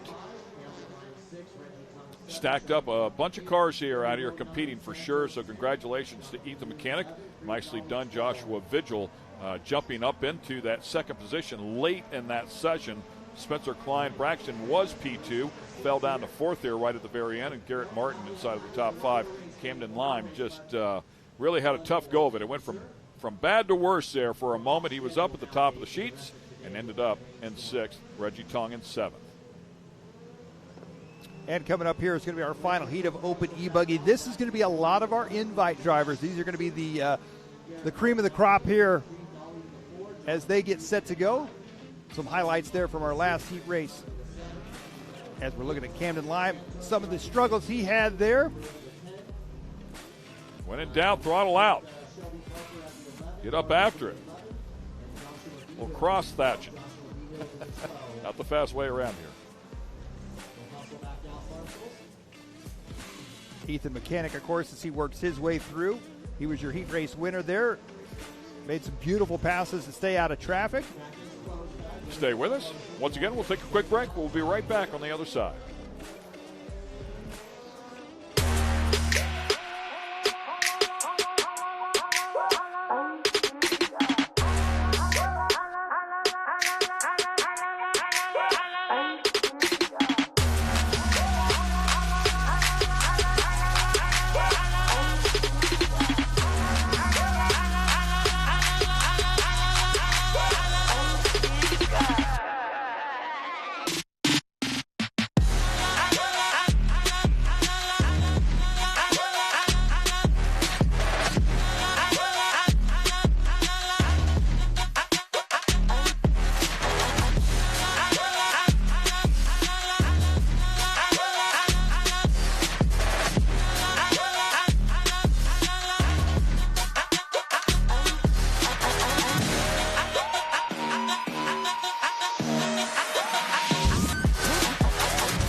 And once again, we welcome you back here to Jay, Oklahoma for the 2023 RC Racing at Visions Off-Road, presented by A-Main Hobbies and HBI Racing. We also have presenting sponsors as well of Tekin BP Fuels, Team Associated, and Lifetime.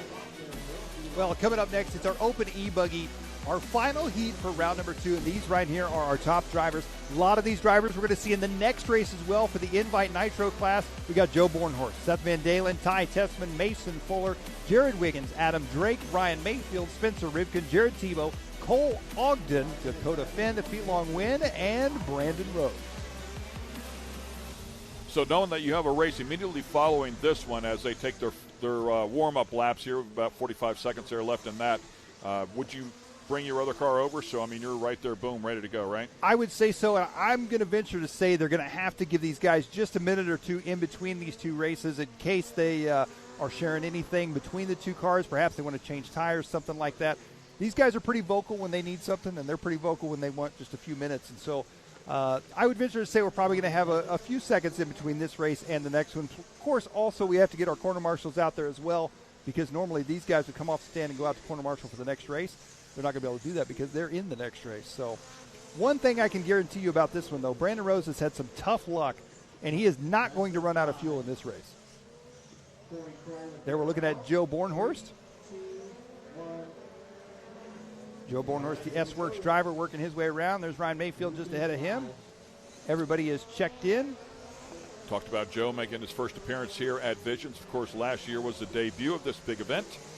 And once again, if you're just joining us, $30,000 up for grabs, $5,000 if you can win it, another $5,000 if you can sweep it. Of course, $1,500 for every one of those that you win. So that would be another $4,500 there right in the middle if you win all three of the A mains come tomorrow. A lot of money up for grabs here, $30,000 total purse. So and some money going out to second, third, fourth place. So we wish everybody the best of luck out here, but the games have begun for sure.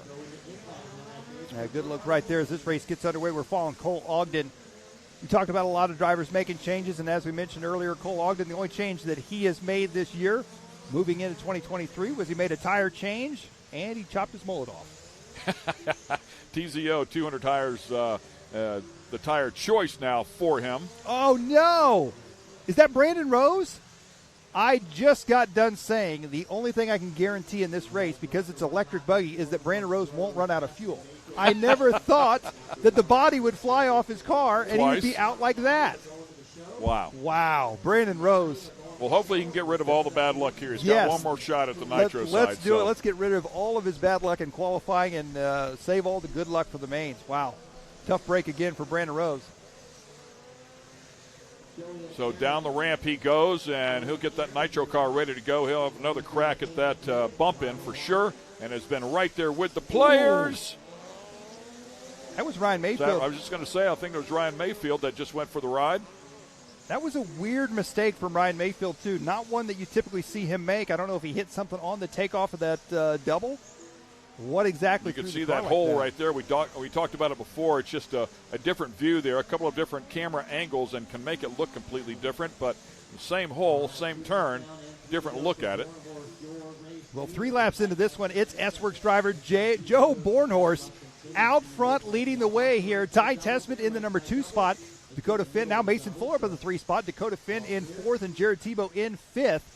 Time to beat again is 11 at a 5 flat, set by Caden Fuller. Joe Bornhorst right now is on a 12 at a 5:25. He is the only driver ahead of Caden Fuller's TQ time right now.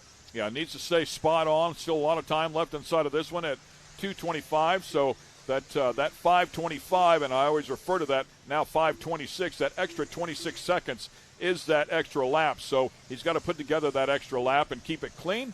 We'll see if he can, in fact, do that. Yeah, Ty Tessman working his way up to the number 2 spot now. Dakota Finn in 3rd. Ryan Mayfield, Jared Wiggins, your top 5. There's Ty Tessman working his way through the infield, the X-Ray driver. To find a little bit of time there. Right now, Ty Tessman on an 11.5 flat. So we'd have to find just a little bit here. Get to that 12-lap mark. Lap times, by the way, quickest we've seen so far here, 26.9. Ryan Mayfield just stringing one together. 26.8, Spencer Rivkin. Got a good look here. Joe Bornhorst, your race leader, in the top screen. We got Ty Tessman in the number 2 spot on the bottom screen. Joe Bornhorst off the drop away he goes, headed into the switchbacks on the left side. Joe Bornhorst's fast lap last time by was a 26.7. Fastest lap of the race right there for Joe Bornhorst. So Joe feeling good with the S-Works E-Buggy. Laying it down at this point. Ty Tessman in that number 2 spot. Yeah, he shaved that average off just a little bit, having a great session here. Now 12.520. Well, it was 5:25, back to 5:26 now. Look at this, though. That last time by, Ty Tessman, a 27 flat, his personal best for the race. He is now going to be 0.5 of a second back from Bornhorst. Yeah, he's down on the 12 lap range now. 12.527 to 27 flat, I should say, to a 12.526.1. So about 0.9 there between the two. Bornhorst back around on the right-hand side. Down the backstretch he goes. Into the drop away. Oh, real nice. The car settled really nice in that drop away. I could be wrong. I believe that might be Ty Tessman just ahead of him on the racetrack. Our second place driver, Ryan Mayfield, in 3rd, going to be just ahead of him. So our top 3 drivers in reverse order on the track. Here we're looking at Ty Tessman as he works his way around. Time is going to expire here. This is going to be a fantastic round of qualifying for Caden Fuller. That 11 at a 5 flat. He's looking at a 3rd overall at this point. Got a long 54.3 out of Richmond, so Spencer, let me know if you were off the track or not. Look at that time up there in the top corner for Joe Bornhorst. Up on the bike there, just hanging it out. Joe's Time got all but out here. 1 lap to go here. Joe and Ty both have got 1 lap to go. They were 0.2 of a second apart last time around. Mayfield is already done. Here they come through the switchbacks. Oh, so close. 5:26.5, 5:26.8.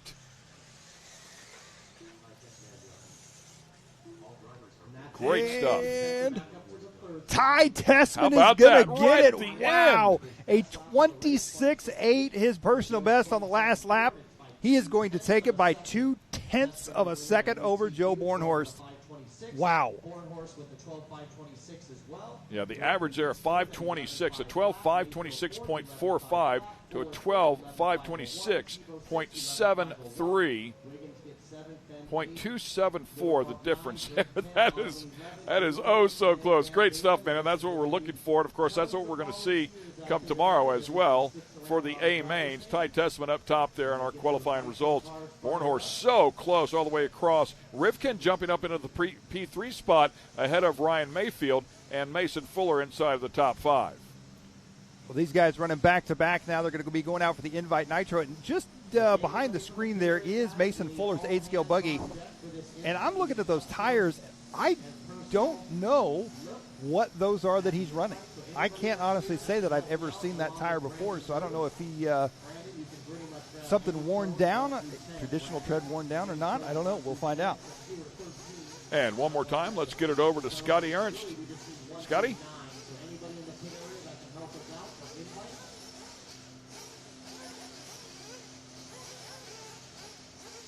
And once again, we will fix technical issues there, see if we can get him potted up and get some volume coming out of the microphone. Scotty outside there working that track diligently. The Invite Nitro buggy race coming up here in just a moment. So again, to talk about the Invite Nitro buggy race, this is a pill draw, how they start here in this race, and once they finish this, it will determine how they start in A main number 2 for tomorrow.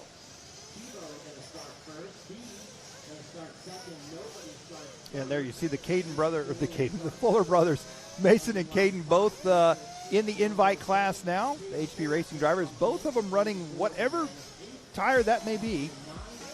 Mystery tire. We'll see if it works out for them. There you see more tough luck for Brandon Rose. That last one as the body blows off. Trouble there for Mayfield with a rare mistake. Finally settled down and put some laps together. So good stuff here out of that as we show you this highlights reel. Once again, we'll take a quick break and we'll be right back on the other side with the Invite category. Stay with us. Amsoil runs on freedom and has since 1972. We punish our products firsthand in our world-class laboratories and beyond, because some things with us.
Ready for any challenge.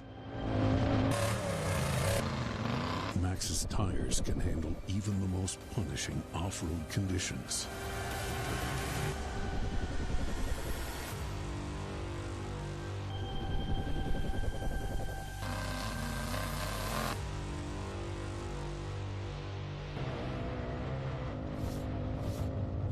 Maxxis tires.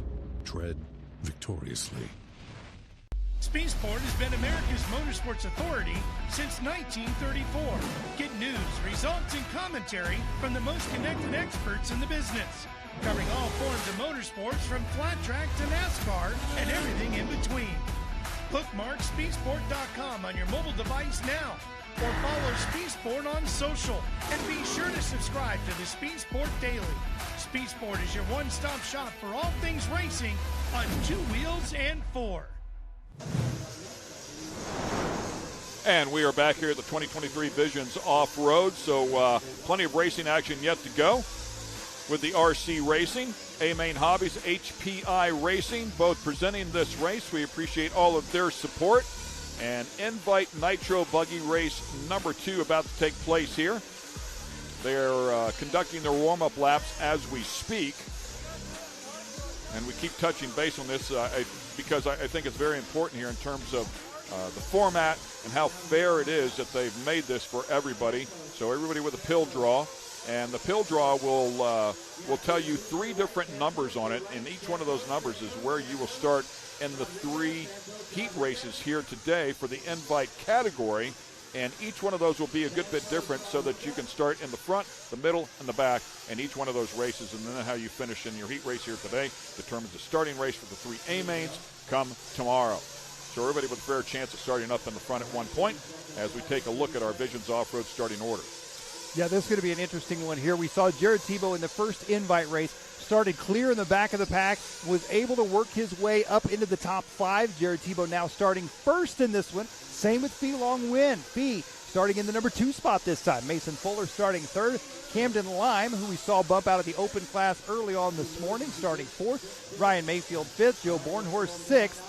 And the rest of the field lining up here for invite. And 7th was our, I know they switched the page on you, but that was Caden Fuller, our second bump up in there. So we'll find out how he does as well. Speaking of Caden Fuller, he was all the way to the left-hand side of that screen as we take a look at some of our drivers up in there. And you can see the hats are on now as the sun is out in full effect. Crew members down there about to line everybody up there, get them in their spots, and turn them loose.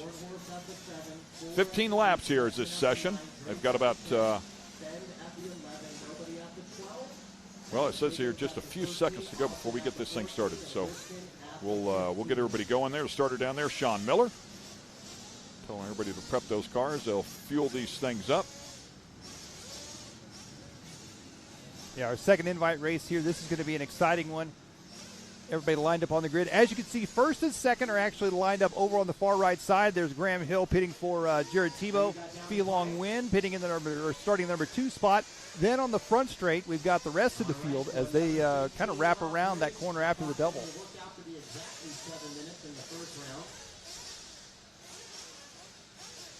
Guys making a nice flat surface, it would appear there, so they have plenty of grip whenever they hit the throttle to take off. So we're ready to go. Let's go ahead and fill them up with fuel. Fill them up, fill them up, fill them up.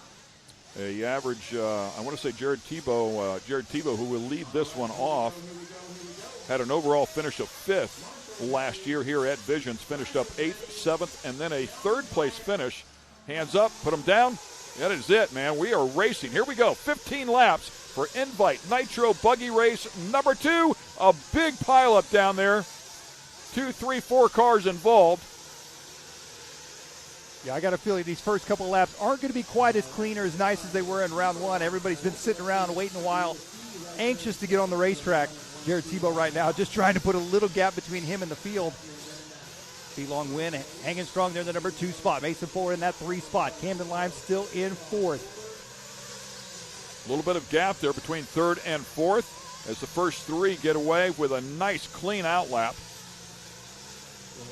Dakota Finn starting in the back of the pack once again here. This one he I think Dakota was caught up in that mess out there in first or second turn there. A bunch of cars got together. Cole Ogden down in there and Adam Drake as well. And great to have Adam Drake out here. Of course, one of the legendary drivers. Whoa, nice pass. Mayfield working his way to the inside there. I believe that was going to be Camden Lime.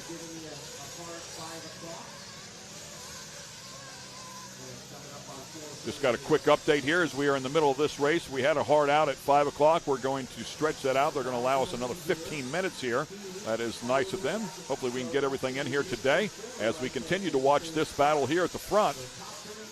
It is Jared Tebow still out front. Fee Long Win, Mason Fuller. Mayfield now up in P4. Oh! Big trouble right there for the Miyako of Jared Tebow. He drops to the number 2 spot now. Fee Long Win taking over the number 1 spot. Fee gets up on 2 wheels. Mason Fuller right there, ready to take advantage if either one of these drivers make a mistake, and right there behind them is going to be Ryan Mayfield, Joe Bornhorst. It is anybody's race at this point, and you can see how precise these guys are, all hitting the exact same line. Tebow tries to dive to the inside on Fee. Fee not giving in whatsoever. A little bit high there in that run. Fee bumping in a year ago. Did not have great results in any of the 3 A mains, but dealing with the pressure here now a year later, what a difference that can make, because the absolute best just hawking him behind. This is exactly what some of the guys predicted, that we would have a train of really good cars here. They're separated by just a couple of tenths of a second in terms of lap times, so it makes it extremely difficult to pass. And Fee, without a doubt, one of the youngest drivers, if not the youngest driver here, for sure the youngest driver in our invite class. Scotty has a little bit more on Fee. Scotty?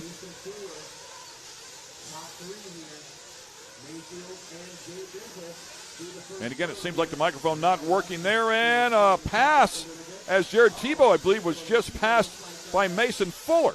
Yep, looks like Mayfield. Oh, Mayfield goes inside there, clips Tebow. That's going to collect Bornhorst as well.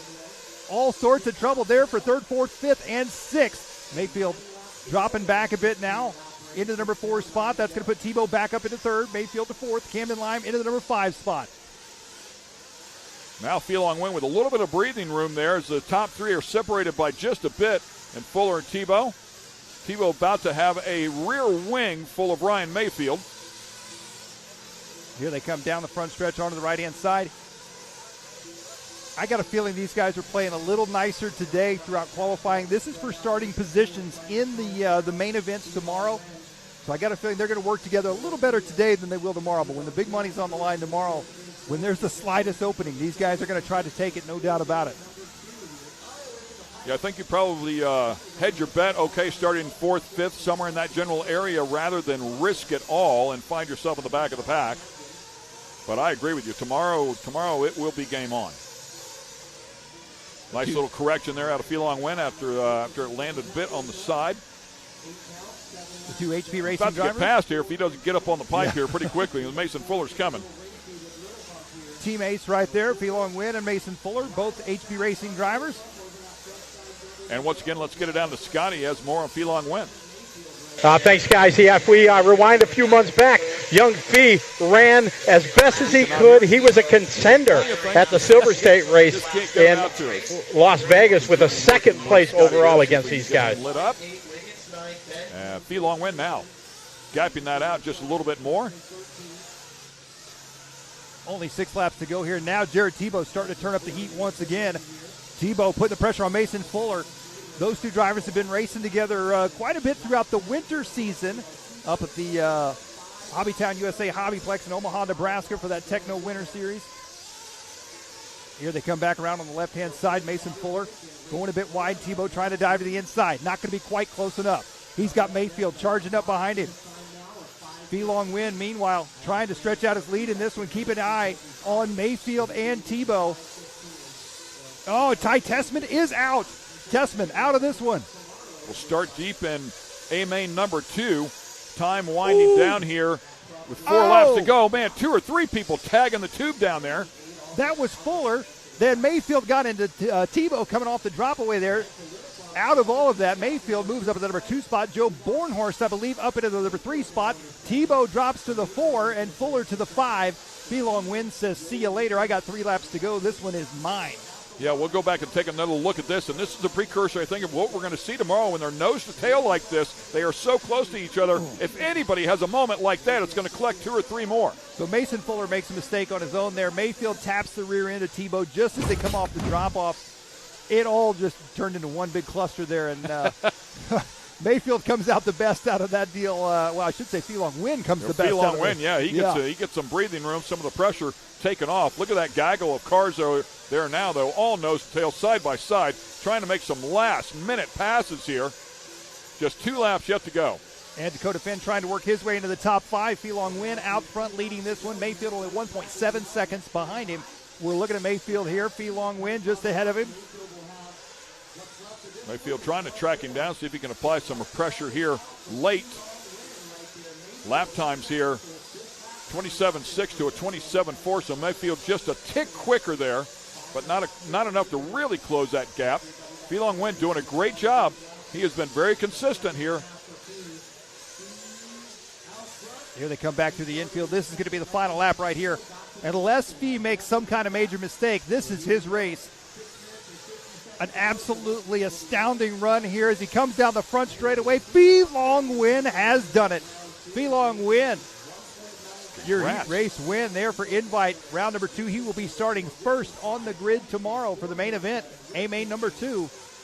Yeah, how about that? I mean, he needed that too. I mean, in terms of confidence here at Visions, not that he hasn't come a long ways here in the past year, but last year bumping in 13th, 14th, and 13th, his 3 finishes in the A-Main. Now he knows he can get it done at this track, at this event. He'll come into A-Main number 2 tomorrow with a ton of confidence. Starting in that number 1 spot, that's going to be huge on this track.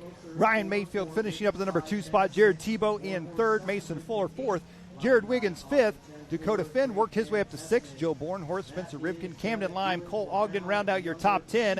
Followed by Caden Fuller, Adam Drake, and unfortunately Ty Tessman off the track at the 4.5-minute mark. Looks like Drake came off early as well at the 6:30. We'll have to see what happened to both Drake and Ty Tessman. And once again, we will get it over to Scotty Ernst. All right, thank you very much, guys. We got Felong Nguyen here, little bump. Man, an excellent drive. Continued to show these guys that you got what it takes to run with the best in the world. Tell us about that run.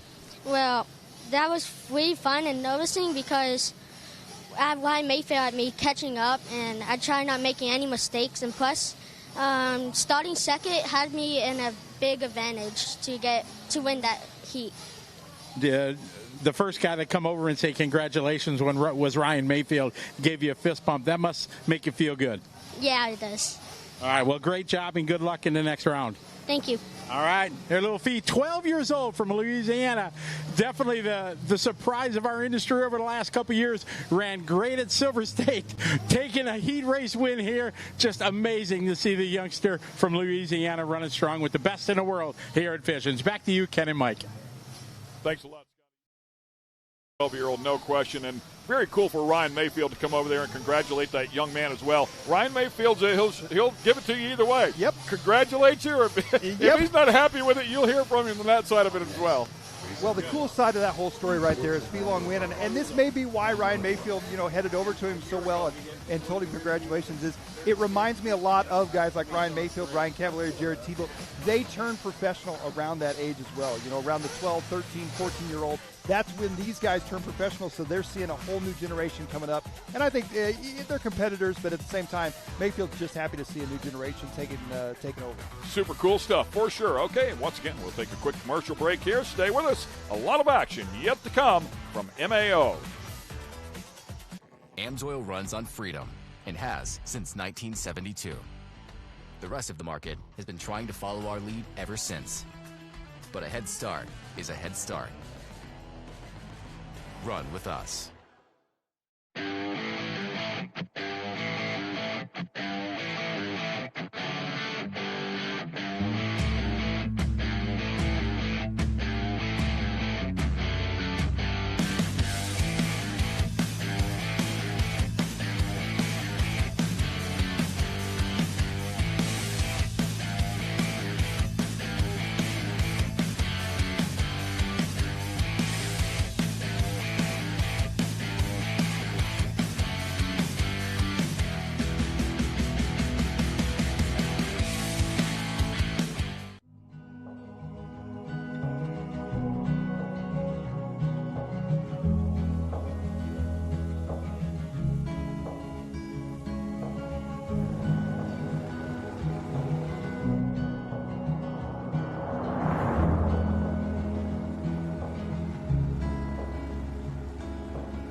Always my love.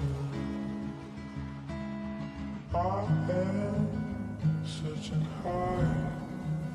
I'm searching low in the night.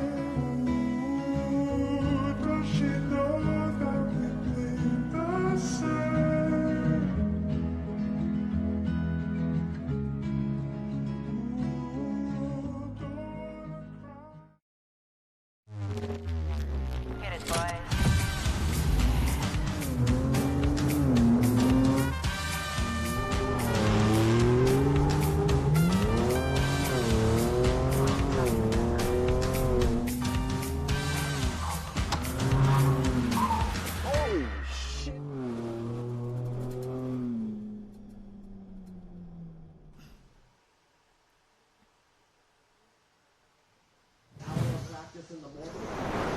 You're watching the 2023 Visions RC at Visions Off-Road. RC racing at its best out here at this beautiful complex. One of the step-ups there. Beautiful day now. Definitely on the warm side. Started off a bit cloudy. We had some rain. We had a bit of a delay. But in the meantime, we have been able to take care of this track and get all the competitors back out here as we can keep charging at tomorrow's A-Mains. Good look here at pit lane as we get set to go here for our Sportsman Nitro Buggy. Final round of qualifying here for these drivers. There's your lineup of drivers that are coming up in this one here from Visions Off-Road. Dylan Bartrager, I believe, has taken TQ in round 1 and 2, if I'm not mistaken. Can he do it again here in round number 3? We're about to find out. Burnham, Forrest, Logan, Parker, Remington, Robinson, Sosine, Womack, and Callies, all part of this group. Warm-up session here for a couple of minutes to get everybody ready to go here once again. And then the race length will be 6 minutes. Not on throttle quite as hard as the pros would be, so should have no issues here with running out of fuel. Like we saw Brandon Rose do a little bit earlier, just on the throttle really hard. Also thought he had some issues with the car, so it was holding it up a little bit, possibly using even more fuel to push it through. But that's how close they are, how close they're running these things, right to the very edge. I got to hand it to Brandon Rose. I had no idea that car was broke. He was driving it phenomenal, regardless of being broke.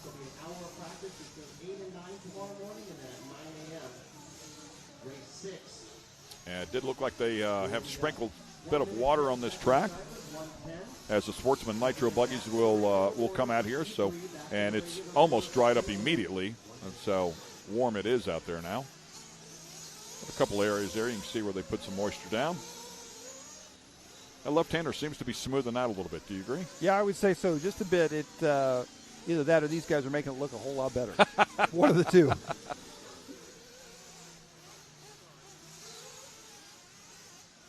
Funny how it can go, and they can rut it up, and then they can smooth it back out, just run it over the tops. Looks like a few drivers may not be checked in here in this one. We may only have a few cars in this race. Looks like only 3 drivers are out there at this time. 4 maybe? 4 maybe, yeah.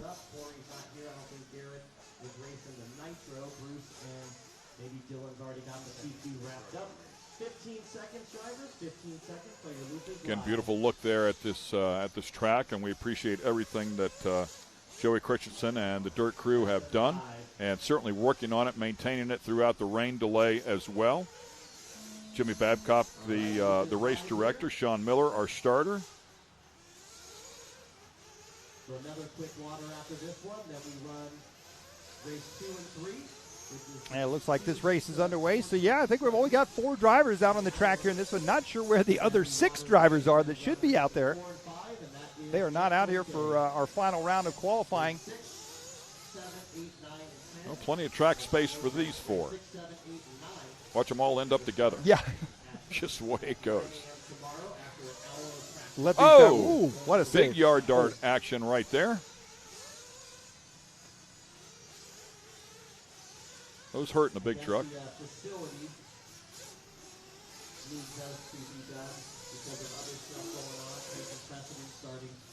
Robert Stout, one of the stadium super trucks out there at Long Beach, nose down like that on a yard dart effort in a big truck at Long Beach on the asphalt, and landed so hard it bent the front bumper back up into the frame and somehow got away with it. Never crashed. It's about as close as you can get to sticking one and not wrecking. I bet that costs a little more than it costs these guys to fix. Yeah, they're super cool about that. It was okay. I mean, they also sail at the better part of a football field in the air as well. So it's a fan exciting favorite to say the least. Definitely putting on some excitement out here as well. Love watching the sportsmen hone their craft and get better, and you can watch them every lap in some cases. Just continue to get better. They just kind of get in that rhythm. We talked about it before. Of course, the pros will come out here and just nail it right off the bat. Maybe it takes them 1 or 2 turns, maybe no turns. But here, they might struggle the first couple of laps and then slowly start putting it together. And it's cool to watch them learn. And and come along exactly what they're doing. You mentioned it before, Fee Long Wen, just a couple of years ago down here at this level, and now just won one of the invite races, so super cool.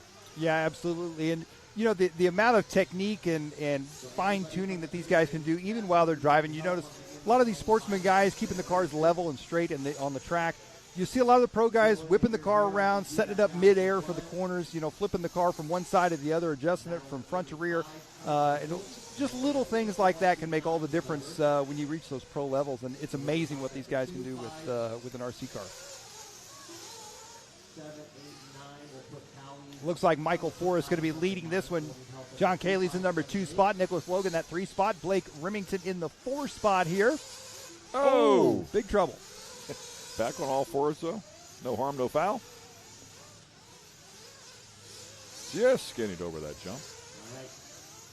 Nice double. Step down. Word on the street is old Travis Pastrana did this with a rally car a few days ago, testing out on the track.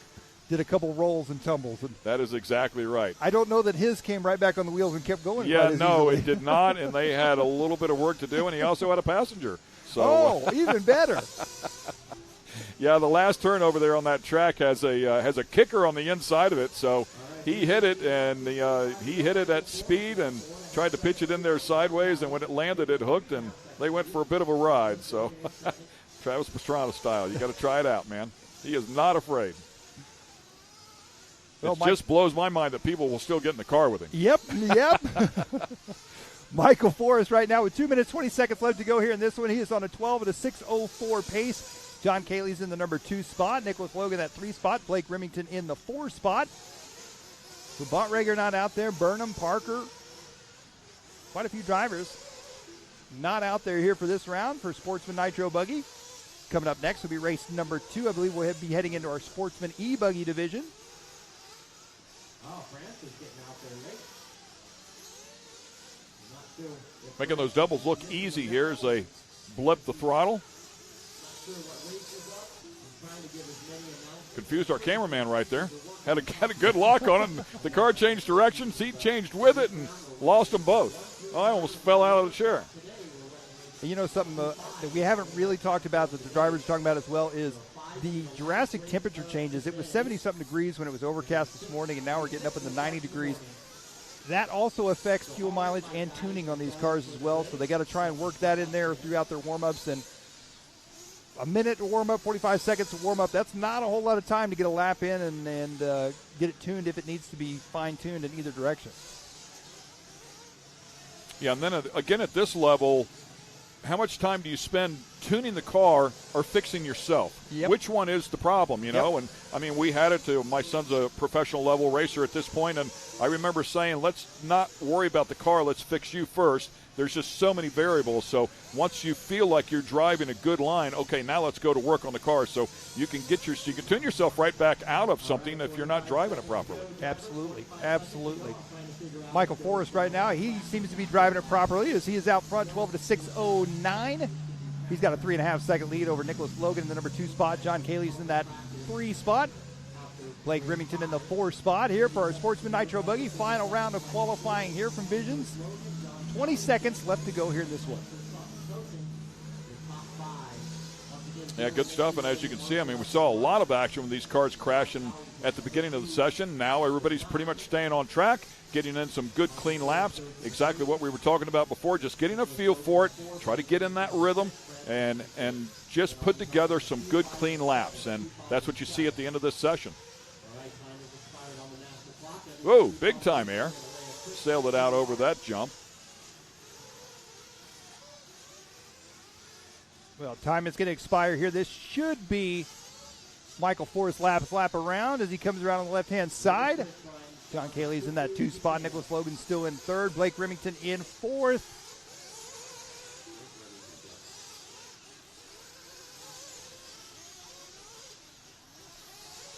Wrapping this session up here. As time has run out, they will finish up these final laps. Forrest up top. Does a nice job there. Comes across at a 12.612. 12 laps at 6:12. And 12 laps, 6:18 for John Callies. And it looks like Nicholas Logan might jump up there just ahead of John.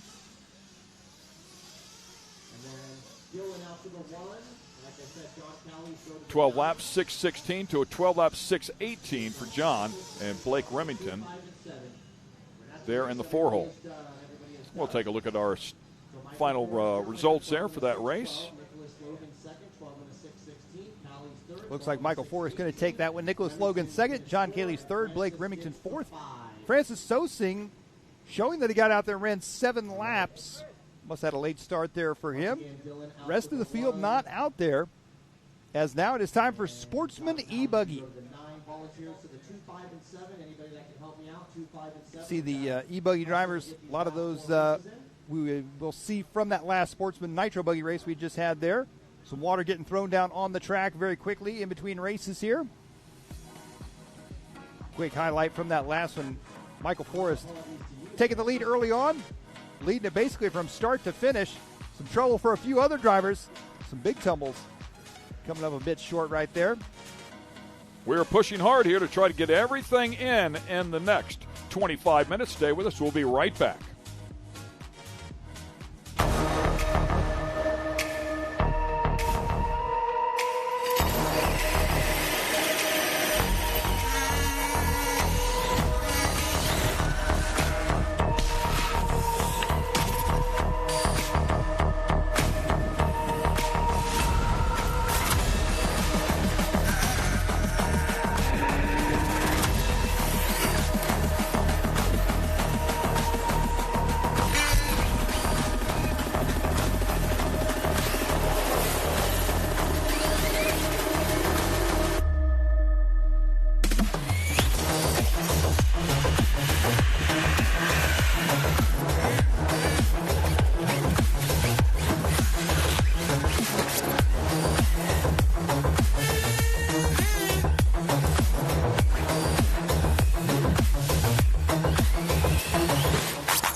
And once again, we are at Mid-America Outdoors for the 2023 RC Racing at Visions Off-Road. Once again, a look at pit road there and the steel grate that they run across. The drivers stand up above with a great overhead view. Purpose-built RC track. As you can see, it's absolutely gorgeous. The warm-up clock has started here, so we'll get some seat time in here for the Sportsman E-Buggy category. 12 cars scheduled to compete here in this particular session. Looks like if they're not all out there, they're really close to all of them, a pile of them.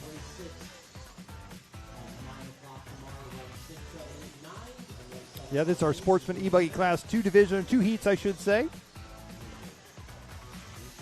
Ian Morey, Jason Morey, Frank Columbia, Taylor Janda, Jake Goodlett, Justin Turner, Boomer Wheeler, Peyton Lamb, Brad Langley, and Bucky Bachman. I believe Boomer was the one to watch in round number 2. Had a bunch of fans online, too. They were all rooting for Boomer. I don't personally know Boomer, but I'm rooting for Boomer, too. I do not. I mean, how do you not root for a guy named Boomer Wheeler? Obviously a Wheeler.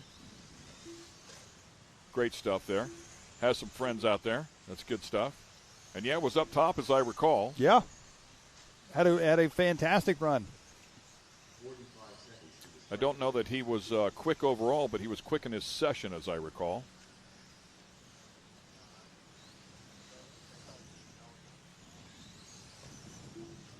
These drivers getting all checked in here as we get set to go. Ian Morey, Jason Morey, Frank Columbia, Taylor Janda, the rest of the field. The dirt crew sprinkling down just a little bit of water before the start of this one. Got 2 heats of Sportsman E-Buggy, 1 more heat after this one. Everybody looking for a spot there in the back, so once that clock takes off here, under 10 seconds to go there, they can tag the throttle and get after it. Less than 5. Try to get as many laps in as absolutely possible in this 5-minute session. All right, losers live. Everybody goes at the same time. Oh, again, Ken, big launch. As you talked about early on in the day, I don't know that I would all take off together, but they did, so we'll see how it works out.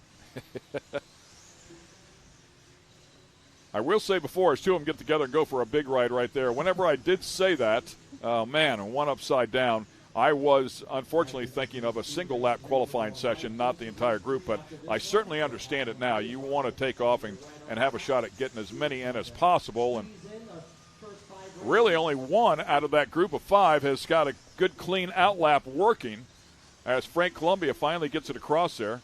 Boomer Wheeler was a little bit deeper in that pack. Ian Morey now jumps up to the top. Bucky Bachman as well in P2. Frank Columbia P3. And Boomer P4. Yeah, 4 minutes left to go here in this one. Ian Morey going to be out front leading the way early on, 11 at a 5:21 pace. Bucky Bachman in the number 2 spot. Columbia in the 3 spot. Boomer in that 4 spot. Brent Langley rounding out your top 5. Now Peyton jump at the top. Oh, trouble there. I believe that is Frank Columbia, if I'm not mistaken. And he stuck the landing a couple of jumps ago. I mean, he just did it perfectly. Great timing, but yeah, man, went for quite a ride right there. Glad it landed back on all fours and it is not beaten up too bad. Frank in second, Bucky in third, Brad Langley 4, and Boomer in the top 5 here. And we're hearing that Bucky Bachman is one of the scoring guys here at this event, so a worker out there enjoying the craft as well. He's part of the timing for short course, so we appreciate what he does over there in that area. So that means he knows the scoring system well. So well, it means he can. So what I'm saying tell you here, when a car comes across the line. So what I'm saying here is, Bucky, what are you doing, man? You don't have to be in 6th. You know this system. Just hop in there, give yourself a couple more laps. Right? Yeah. 2 down, 3 to go. 2 down, 3 to go. Well, up there a little bit high, as once again we keep an eye on Frank Columbia, currently still P number 1, working on a 10-lap 5:06. Boomer Wheeler, currently second, working on a 10-lap 5:08, just a couple of seconds off. Bucky in the neon shirt there, second one in.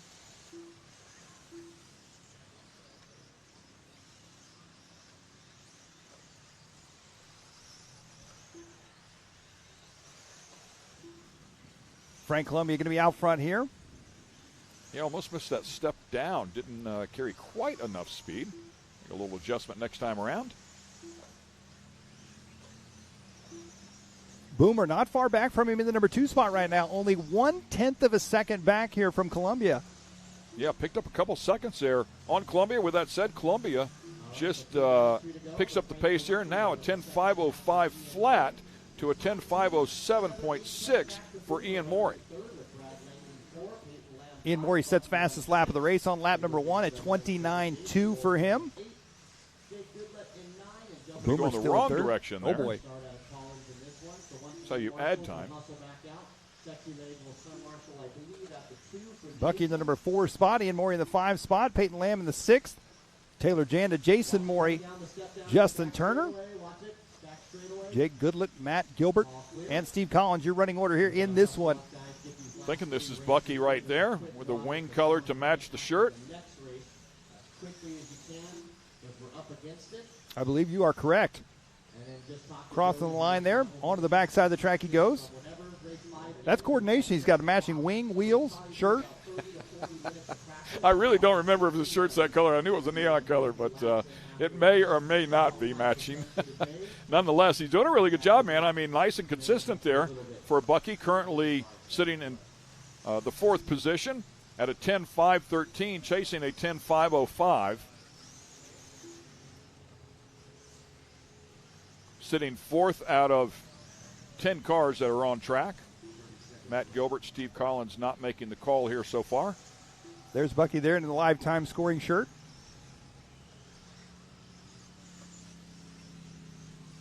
Oh, trouble there. Boomer Wheeler taking over the number 1 spot now. How about that? Boomer on a 10 at a 5:10 pace, 0.4 of a second now ahead of Brad Langley. Bucky up into 3rd. Taylor Janet a 4th. Frank Columbia back into the number 5 spot. Time going to expire here in this one. Langley jumps up to P1. Boomer down to P2. His fans are back online. Let's go, Boomer. Bucky Buckman up there into P3. Boomer back to the top. Going back and forth here. Great stuff. The difference about a half a second. We'll see what Brad Langley's got when he comes around. Boomer finished up with a 10.509. Here comes Brad. Brad working his way towards the finish line. Oh, that may have been Brad with trouble there. Look at this. Bucky up into the number 2 spot.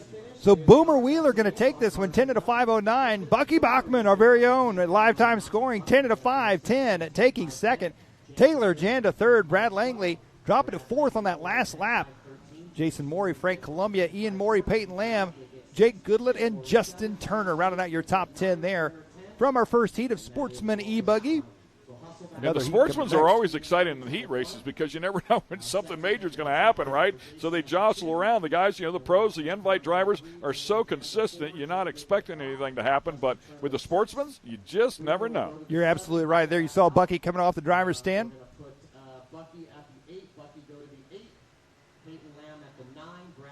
Coming up next, going to be another heat of Sportsman E-Buggy as that first group finishes up. Boomer Wheeler set that early TQ time, 10 at a 5:09. That's the time to beat. Can anybody here in heat number 2 beat him? We'll find out here very shortly as we take a quick look back at the highlights from that last one and get set for heat number 2 of Sportsman E-Buggy. Boomer getting it done. We're going to take a commercial break. We'll be back in just a moment.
And we're back once again at the 2023 RC Racing at Visions Off-Road. Good look at the overall picture of the track, and I believe Scotty Ernst might have something for us. All right, thank you down here. We're here with Bucky, and Bucky, we've known each other because we raced together back home, right. But you're wearing multiple hats here this weekend. Not only racing here on ours, but you got the yellow safety shirt on the live time here. Yeah. You're scoring a couple of the big trucks. Tell us about your weekend. Yep. So I got here, I think it was Monday morning, and I've been working on the short course track over there, and we're doing the side-by-sides, the Pro Light trucks, and that kind of stuff. So it's been a really fun week so far. We've got a lot of races in. In fact, our pros are racing tonight, and they're going to be racing in about 6:30, I think is what it's going to be. So, how does it feel to be knee-deep into the full scale and everything that Visions has to offer here? I mean, this opportunity is pretty cool. I talked to Brandon with Live Time, and he was like, we need some help, and I said, I'm happy to do it, and this has just been a totally killer experience. Oh, that's awesome. And now you're holding your own big race here in a few weeks in Wisconsin. I am, actually, next week. I'm going to go right from here to Monroe, and we're holding the Midwest Nationals at Cheese City Extreme in Monroe, and I think it's going to be a good race. So. That's awesome. Well, good job in the racing. Good job helping out here. Thank you. Thank you. All right, there you go. One of the faces of the names that you see on the result board. Bucky from back home in Wisconsin having a good time here at Visions. Back to you, Ken and Mike. Do I dare take a shot at him and say it sounds like a cheesy event? That's just horrible. Do not go there. Good for him, though. That's great. Cheese City. I've never heard of that one. That's pretty cool. Cheese City National. So hope they have a great event up there as well. As we continue on here, it looks like the clock has already started here for the Sportsman E-Buggy Heat Race number 2 and Q3. Looks like Dylan Bontrager out there here for this one. He was not out there for the Nitro Buggy Heat. He's going to be the first one to cross the line there with a 30.3, where it looks like we're following him in that green and pink buggy as he drops down.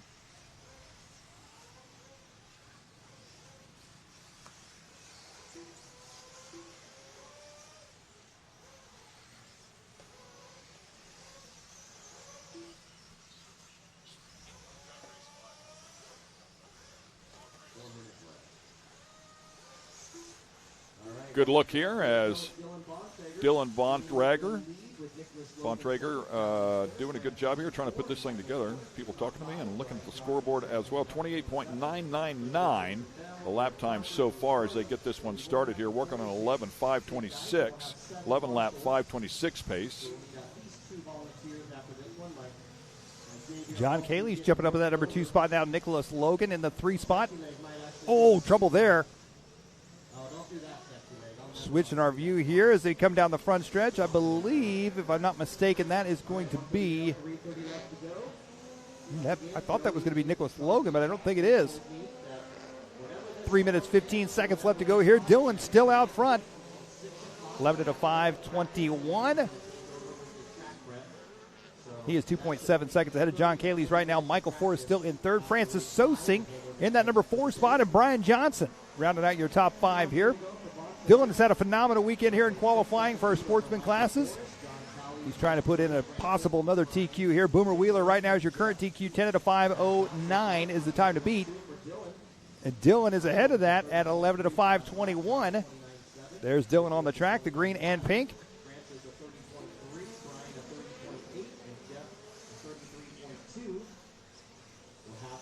As he works his way back down the front stretch onto the right-hand side here.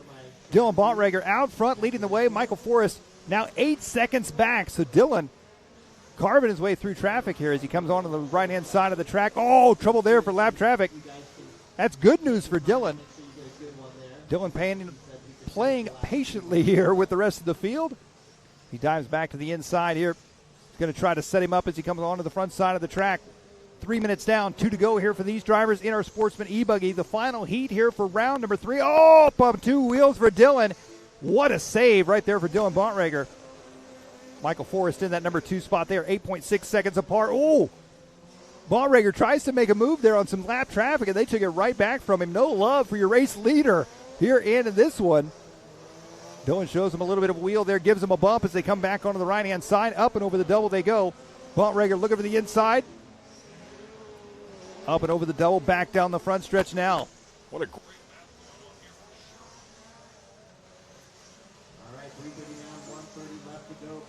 down across the drop, away they go. Bontrager out front, leading now. John Cayley's up to the number 2 spot, it looks like. Michael Forrest in the 3 spot. Francis Sosing in the 4th. Michael Logan. Nicholas Logan, I should say, in the number 5 spot. 1:05 left to go here. Sportsman E-Buggy. So Boomer Wheeler in that last one, 10 at a 5. 4 down, 1 to go, drivers. 4 down, 1 to go. Now we might have to do 2 waters. We might have to do water after race 5. Forrest right now is on a 10 at a 5:08, sitting in the number 3 spot. So those 3 drivers looking for a top 3 overall here for Sportsman E-Buggy. Round 3 of qualifying. Boomer Wheeler in the number 4 spot still. Francis Sosing in that 5 spot. Battle here. Sorry about that, Mike. Didn't mean to hang you up there. We just had a technical glitch here going on. So back now, but what a great battle this has turned out to be. Yeah, as they're working their way around here, Dylan now clean track ahead of him. Michael Forrest still in the number 2 spot. He is only 0.2 of a second ahead of John Caley's. That's going to be our closest battle in the front here. Kicking up a little bit of dust here. 11.523 the pace here to a 10.507. It's a good hit. Dylan doing a great job.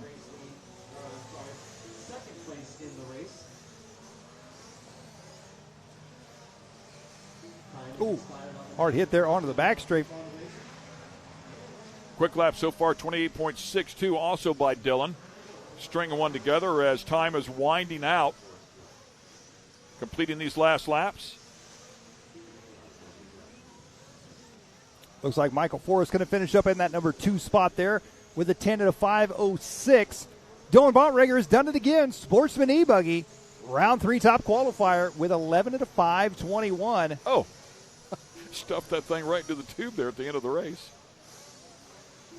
Probably a good thing the fence was there, otherwise the mechanic walking down the still side. Be going. Yeah. And just like that, quickly got the water hoses out there to try and take care of that and dress up a couple of those tubes as well. So that'll wrap things up there with heat race number 2. Or heat 2, race 3, Q3. We're now going to be headed into our open Nitro Buggy division. We've got 2 heats of these drivers, I do believe. Overall top qualifier out of these will go into the invite class. More action here from Visions coming up from our open division class.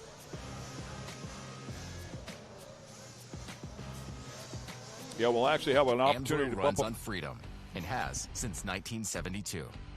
We punish our products firsthand in our world-class laboratories and beyond because some things can't be learned from a test tube. Run with us.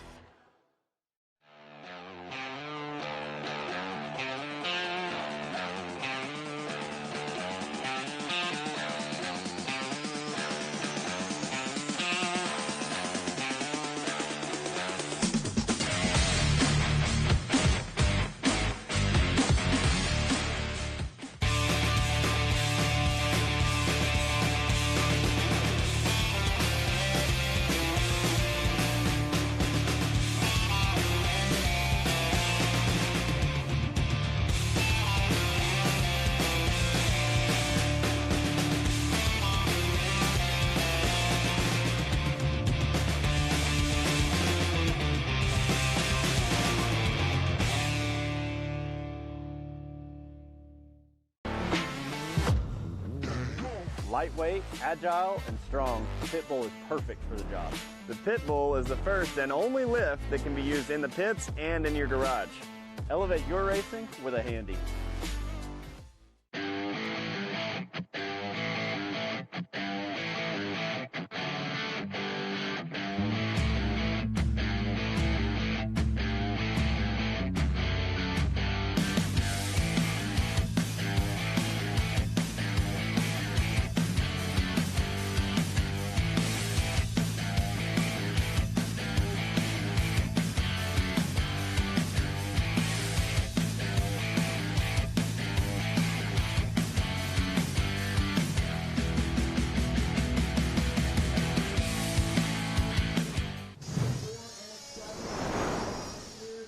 Stacking these races up one after the other here as we are at the 2023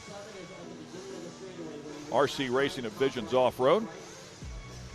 All of this action brought to you by A-Main Hobbies and HPI Racing. Also want to throw some love out to Tekin, VP Fuels, Team Associated, and Live Time. We got our open Nitro Buggy drivers. 2 heats of these drivers getting set to go here. The top qualifier out of these 2 heats going on to the invite and taking that final $1,000 check.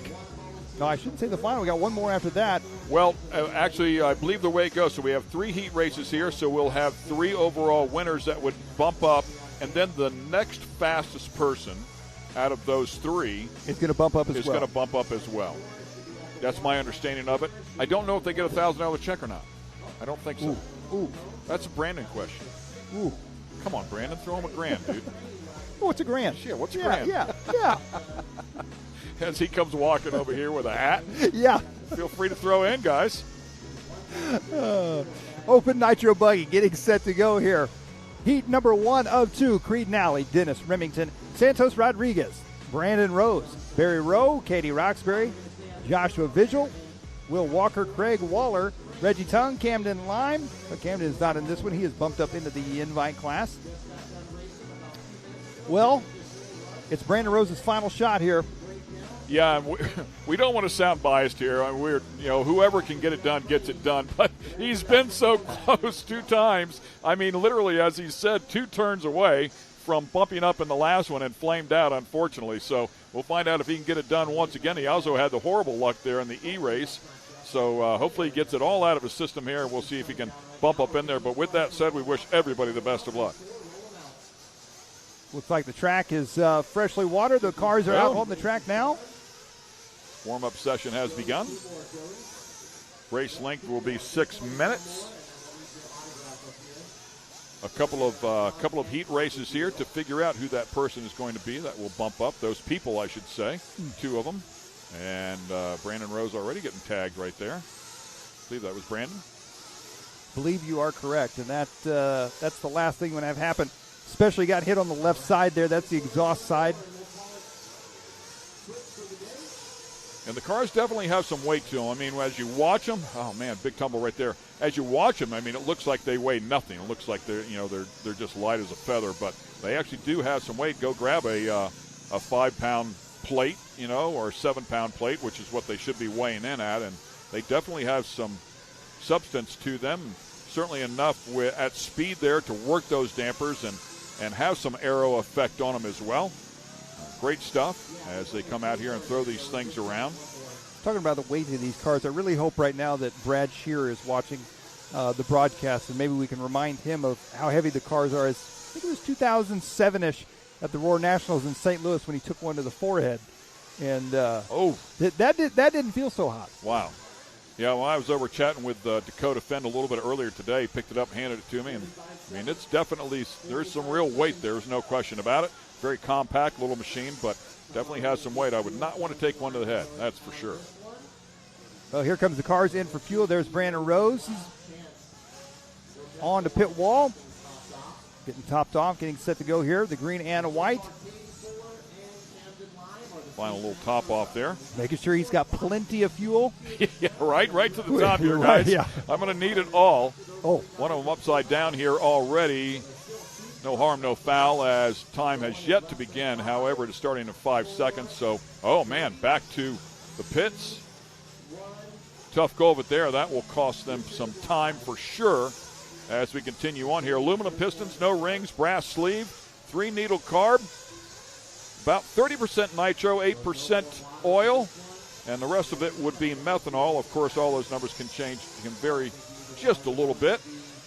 They make plenty of steam for sure, the better part of 3 horsepower. If you actually look at the weight to horsepower ratio, it's very similar to an Indy car. An Indy car at 700 horsepower weighing in at 1,630 pounds, 0.43, and these cars making 3 horsepower and 7 pounds, 0.42. So it'll give you an idea of where they're at in terms of horsepower to weight. Off-road Indy cars. There you go. Well, we talked about it before. The road cars are so impressive and extremely fast. The big difference there, of course, would be minimum ride height of 11 millimeters here, and the road cars, I believe, are 5 millimeters. But I've watched a couple of those things go. They are so impressive. Well, a couple laps into this one, Brandon Rose is out front here, 14 at a 6:23 pace. He is right back on par, right where he picked up, or I should say right where he left off with the bad luck in round 1 and 2. I believe that is Rodriguez we're following right now as he is headed down the backstretch. Yeah, Brandon, the only one in that 14-lap range as it stands right now. Have to put this entire session together. Long ways to go at 4.5 minutes. As he works his way onto the back straight now. Into the drop away. A little bit of traffic up ahead of him. He's got a nice adjustment there to miss those as well, and now is able to get clear of them. Well, only 3 laps in. Brandon is already out to a 2.5-second lead here in this one. So I think at this point it's safe to say in this particular heat race, Brandon is by far the fastest driver on the racetrack. However, we've got another heat race of Open Nitro Buggy coming up next, so we'll see. Can his time hold? Can he finish this race? Yeah, and I'm struggling to remember who bumped up. Was it Caden Fuller that bumped up in the last one? I believe it was. And they were within, I want to say, 2-3 tenths of each other. It was. That's how close it was at the end of the two heat races. So you need to put together a really good one is the point I'm trying to make here. And right now he clearly is on one at a 14.622. That is right down there where they were before. Yeah, Brandon looks like he's got the car working really well. He looks really comfortable. As you mentioned earlier, you can kind of tell when a driver's in their flow, in their groove, and everything's working for him, and he looks really good out there right now. He's got a good track. They just got a little bit of water on it, so it's got good traction. And it looks like we're missing a few guys out of this one as well, so that plays into a factor as well. Not as much traffic to have to deal with that. I know, as he mentioned in the interview, we didn't realize that he was driving well enough that the car was broke in the last one after getting tangled up with some lap traffic. So I think he said a left front shock, if I'm not mistaken. So he was dealing with a car, an ill-handling car, and we were when you said that, we were both impressed. He was making some small bobbles. I remember the last couple of laps, and it certainly made sense once he said that left front shock was broke. But, I mean, you'd never know it was broke. You know, it certainly wasn't that big. Yeah, he was really and good enough to bump up, as we said. Was literally 2 turns away. 2:30 to go here as he works his way through some more traffic. Fast lap on the track is Brandon Rose, a 27 flat. The only driver to get that close to a 26-second lap range. Joshua Vigil in the number 2 spot. His fast lap at 27.8. Reggie Tongue at 27.9. Everybody else in the 28s or above. Yeah, and since the rain delay, I think we've only seen maybe 1 or 2 laps in the high 26 range, 26.9 or so, 26.8. So he's right there on pace with the fastest. I believe this is going to be Joshua Vigil that we're following here in the number 2 spot. Joshua putting in a good run here. He's 6.5 seconds back from Brandon Rose. Yeah, 13-lap pace here to Brandon's 14-lap pace, just for reference here. And Brandon, by the way, picking up the pace now at a 6:22. And we keep talking about moving up into that invite class, the $1,000 check. The drivers that don't make it into the invite class, there's still $1,000 for the winner in the Open A Main tomorrow as well. Up for grabs, $600 for second and $400 for third in the Open class. So still some seriously good money to be made here this weekend for racing RC cars, even in the Open class, if they don't make it up into that invite class. Yeah, great point. And Josh Vigil will want to keep digging here, even though he's not winning this one. As we talked about, they're going to take one more and bump him up, and that will be the next fastest. Now, I'm not sure what the protocol is on that, if it's just out of this second heat race grouping, you know, the 2 groups, the 2 heat races, I should say, and this third heat qualifier, or if it's going to be a combined of all 3 and then having the lowest elapsed time. I believe it's going to be a combined of your best 2 of 3. I think is the understanding that I had by qualifying points. So in other words, if you, out of both heats, if you finish 5th for the round, you get 5 points. So it's going to be how you finish your best 2 rounds, I think, is going to be how that is sorted out. So confirmation on that. Nice job, Mike. 10 seconds left on the clock here. Oh, come on, Brandon. Brandon Rose, little wheel flick there. Time is winding down. He's going to cross the line and go one more time after this one. Here comes Rose. Yeah, that is that 14.622. So the 22 part of that is nearly a full lap.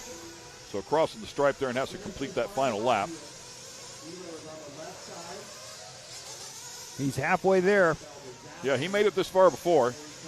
Here he comes through the switchbacks. This is where it all went bad. He made it this far before, and right there. He's made it further. Here wrong. He comes down the front stretch. Come on, Brandon. And he's got it, Brandon Rose. He's going to take the heat race win. We got one more heat to go. One more to go. He's not in yet. He's not in just yet. But he's closer than he's been. Yes. Wow. Reggie Tongue. Fantastic drive here as well there. Reggie moving up into that number 2 spot with a 13.6.11. Joshua Vigil, 13.6.15. Santos Rodriguez, 13.6.28. Followed by Barry Rowe and Katie Roxbury. Nicely done. Congratulations to Brandon as we take a look at our qualifying results here, courtesy of Visions Off-Road. And Reggie Tong as well keeps picking away at it. He's been up the top of the sheets here a couple of times. He might find himself as that quick number 2 guy. Well, I was going to say, unofficially what we're hearing right now is Brandon Rose, even if he is not the quickest here for this next heat, there's a possibility, a very good possibility, that he will still be the fastest. That's a really good point.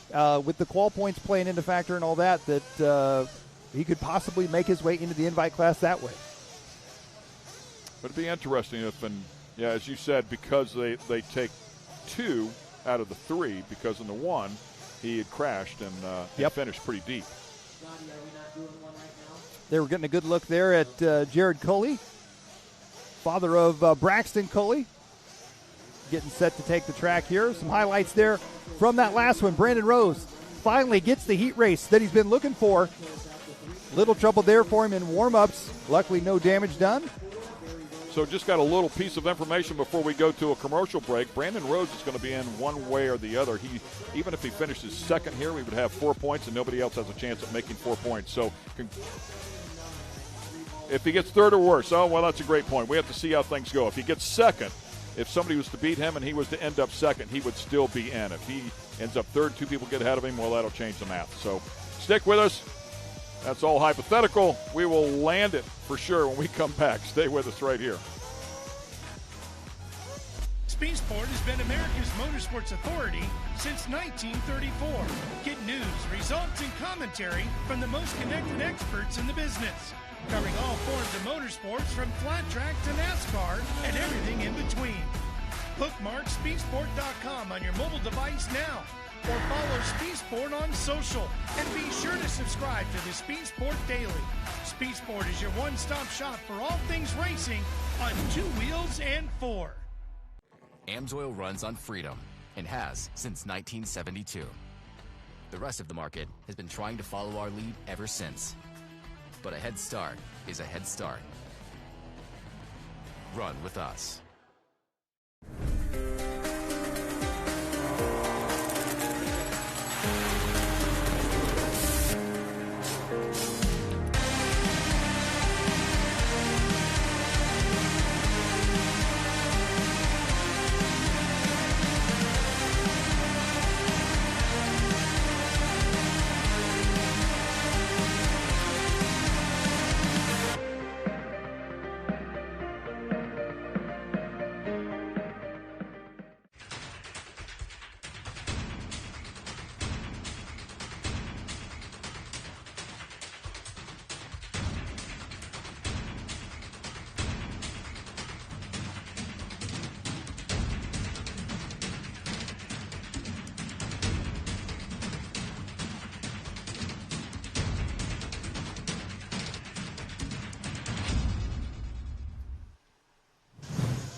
And once again, welcome back to 2023 RC Racing at Visions Off-Road.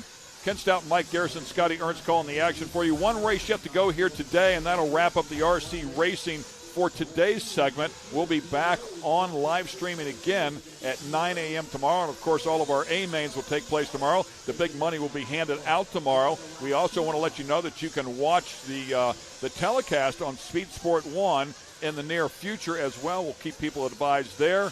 You can certainly go onto the website and keep up with all that information as well. So a lot going on here as the Open Nitro Buggy will continue here this final race. And, of course, that will give us a final time. We'll find out who the final 2 bump-ups are going to be and let you know. Yeah, so Brandon Rose finally got the run he was looking for. He had a 14 and a 6:22. That's going to be the time to beat. Coming up in this one, we got Scott Brewer, Braxton Coley, Blake Everett, Brian Given, Spencer Heckert, Graham Hill, Jacob Vigil, Spencer Klein, Ethan Mechanic, Garrett Martin, and Shelby Parker. I'm going to say the ones to keep an eye on here, just based on what we saw in the first 2 rounds.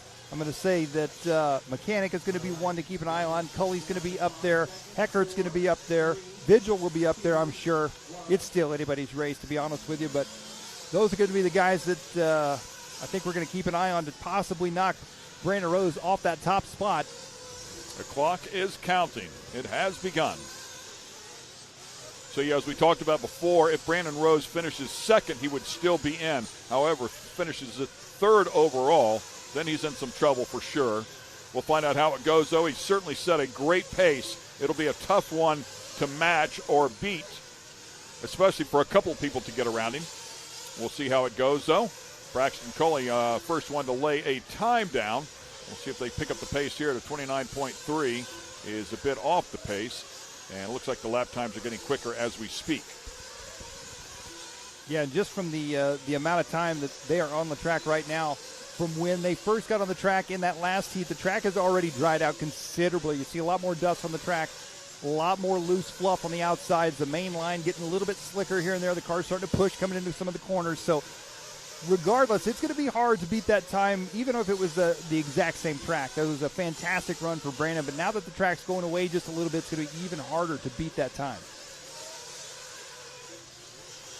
Looks like Spencer Klein going to be coming out of the gate in the lead here, the Kyosho driver. 13 at a 6 flat. No, I'm sorry, 14 at a 6:26. So about 4 seconds off that early TQ time. We're looking at Spencer Heckert here, the S-Works driver in the red, white, and blue on the right-hand side. Yeah, Spencer with 8 points working here. He's also a player here to get bumped up. Keep our eyes on him. Currently P1 and could take care of that all by himself without the points. We're going to 14.625. 14.622 was the mark, as you mentioned before, to beat. The only one close to that right now is Heckert. Yeah, and Heckert that time around just turned fast lap of the race, a 27.2. A few more of those, and we may see him ahead of Brandon Rose's TQ time. Yeah, and we saw Brandon Rose lay down a 27 flat, so right there in the hunt within a couple of tenths. A lot of time left inside of this one, just under 4 minutes. Nice line for Heckert coming back onto the front stretch there on the right. Oh, way out wide. Way wide there for Heckert. Car a little upset there in the back as it landed in that step down. 26.9. How about that? Throwing it down. So Heckert now is only 1 second off Brandon Rose's time. I wonder if that adjusts here because that is not calculated in that way wide turn. We'll see what happens here as he crosses the stripe. My guess is then it did go back up 1 second to a 6:24. So was that a 6:23? The time to beat 6:22 as you see it up there. Well, there you just saw Brandon Rose waiting patiently on the driver's stand to find out if he's going to take that invite spot. So if Brandon Rose does get in, if it's my understanding, I believe Heckert would be next in line.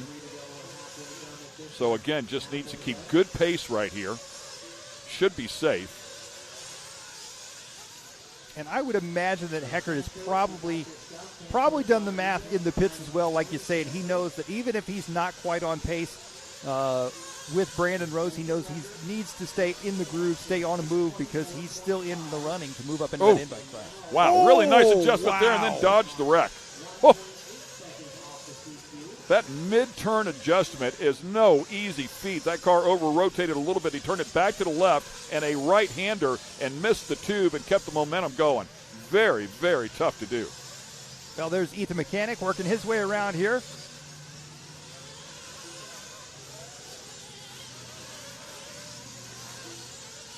Heckert still on pace. Yeah, Mechanic second. Spencer Klein third.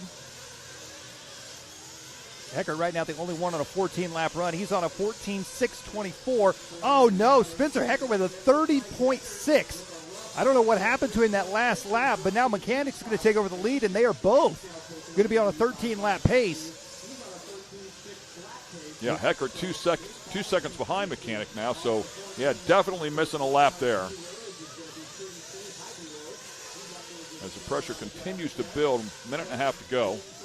And at this point, I mean, Brandon Rose had a near flawless race. I don't think Heckert's going to be able to beat that time. I don't know that Heckert or Mechanic can make up enough time. So I think Brandon Rose is probably pretty safe. However, as you said, that next person to bump in, this is where Spencer Heckert needs to put the wheels to the ground and really get moving and get back up into that number one spot ahead of Ethan Mechanic. Yeah, second and a half off the pace here behind Mechanic. 55 seconds left to go here in this one. Eckert on the right side, up and over the double he goes, coming down the back straight. Into the drop away. Fast lap on the race. He's the only driver to get down the 26-second lap range, 26.9.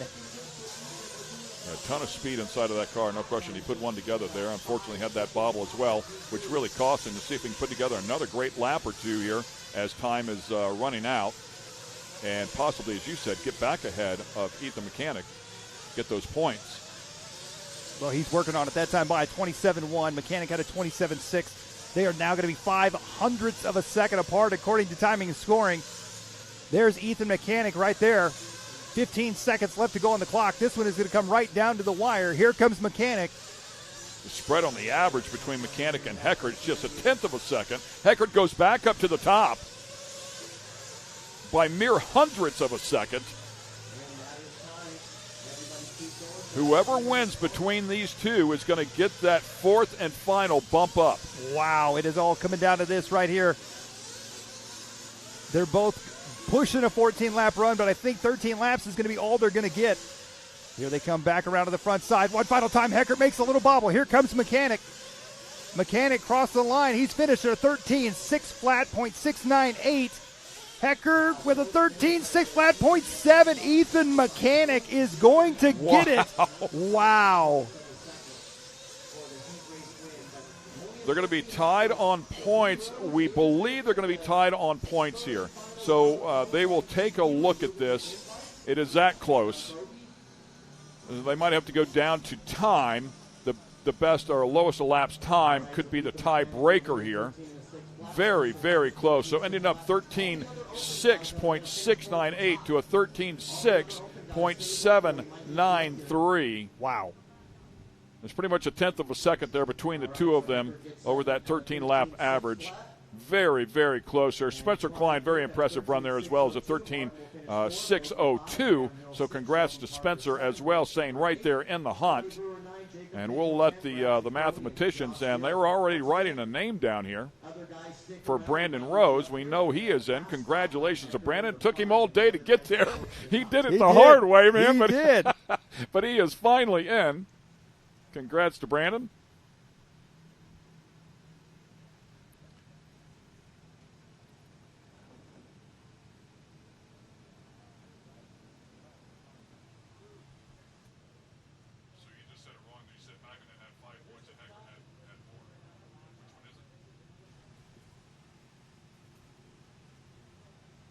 Whoa. Once again, we're going to wait for official word. We have an unofficial result here between Mechanic and Heckert, but we want to wait until they have another look at that before we send it out. So congratulations to both of those guys, but they are waiting on pins and needles, trying to figure out if they're going to be in that invite class. It is Ethan Mechanic who is going to get that final invite. Wow, what a great battle between those two, but congratulations to Ethan. And we'll see if Scotty can catch up with one of the two, if not both, Brandon and Ethan. So great stuff there. However, I will say we have already pushed our heart out here. So we were supposed to be done at 5, and then they gave us to 5:15 and then 5:30, and it is a little bit past that. So we appreciate the park working with us here. Well, it looks like the track crew put a little water down on the track here before we finish things up. We're going to do a quick 30-second break and see if we can get back with an interview on the other side. Stay with us. We won't be gone for long.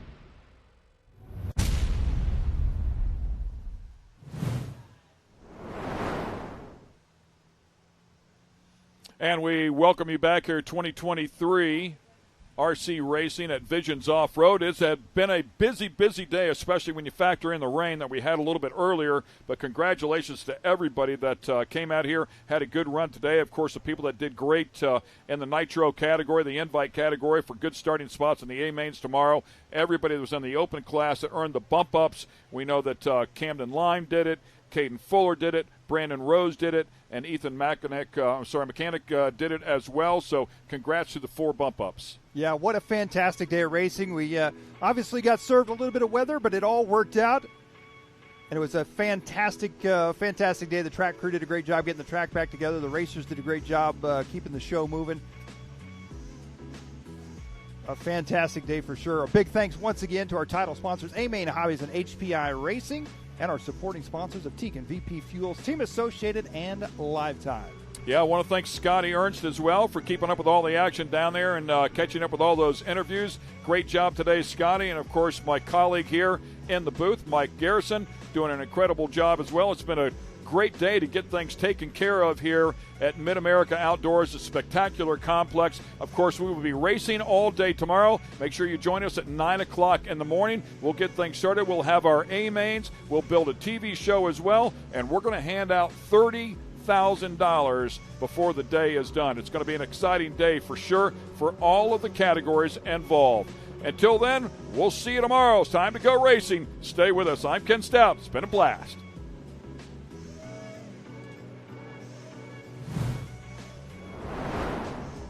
Brandon Rose. And Brandon, I've interviewed you a few times so far today, and this is the most important one here. You finally got the win. Things went right in that final round. Yeah, it finally all came together. It's been a little bit of a crazy day, just a bunch of bad luck happening. I feel like the car's been super good all day, just kind of fluke stuff happening. But yeah, finally everything came together that last run. Didn't make really any mistakes and win. So yeah, it was nice. Absolutely. Got plans for the money?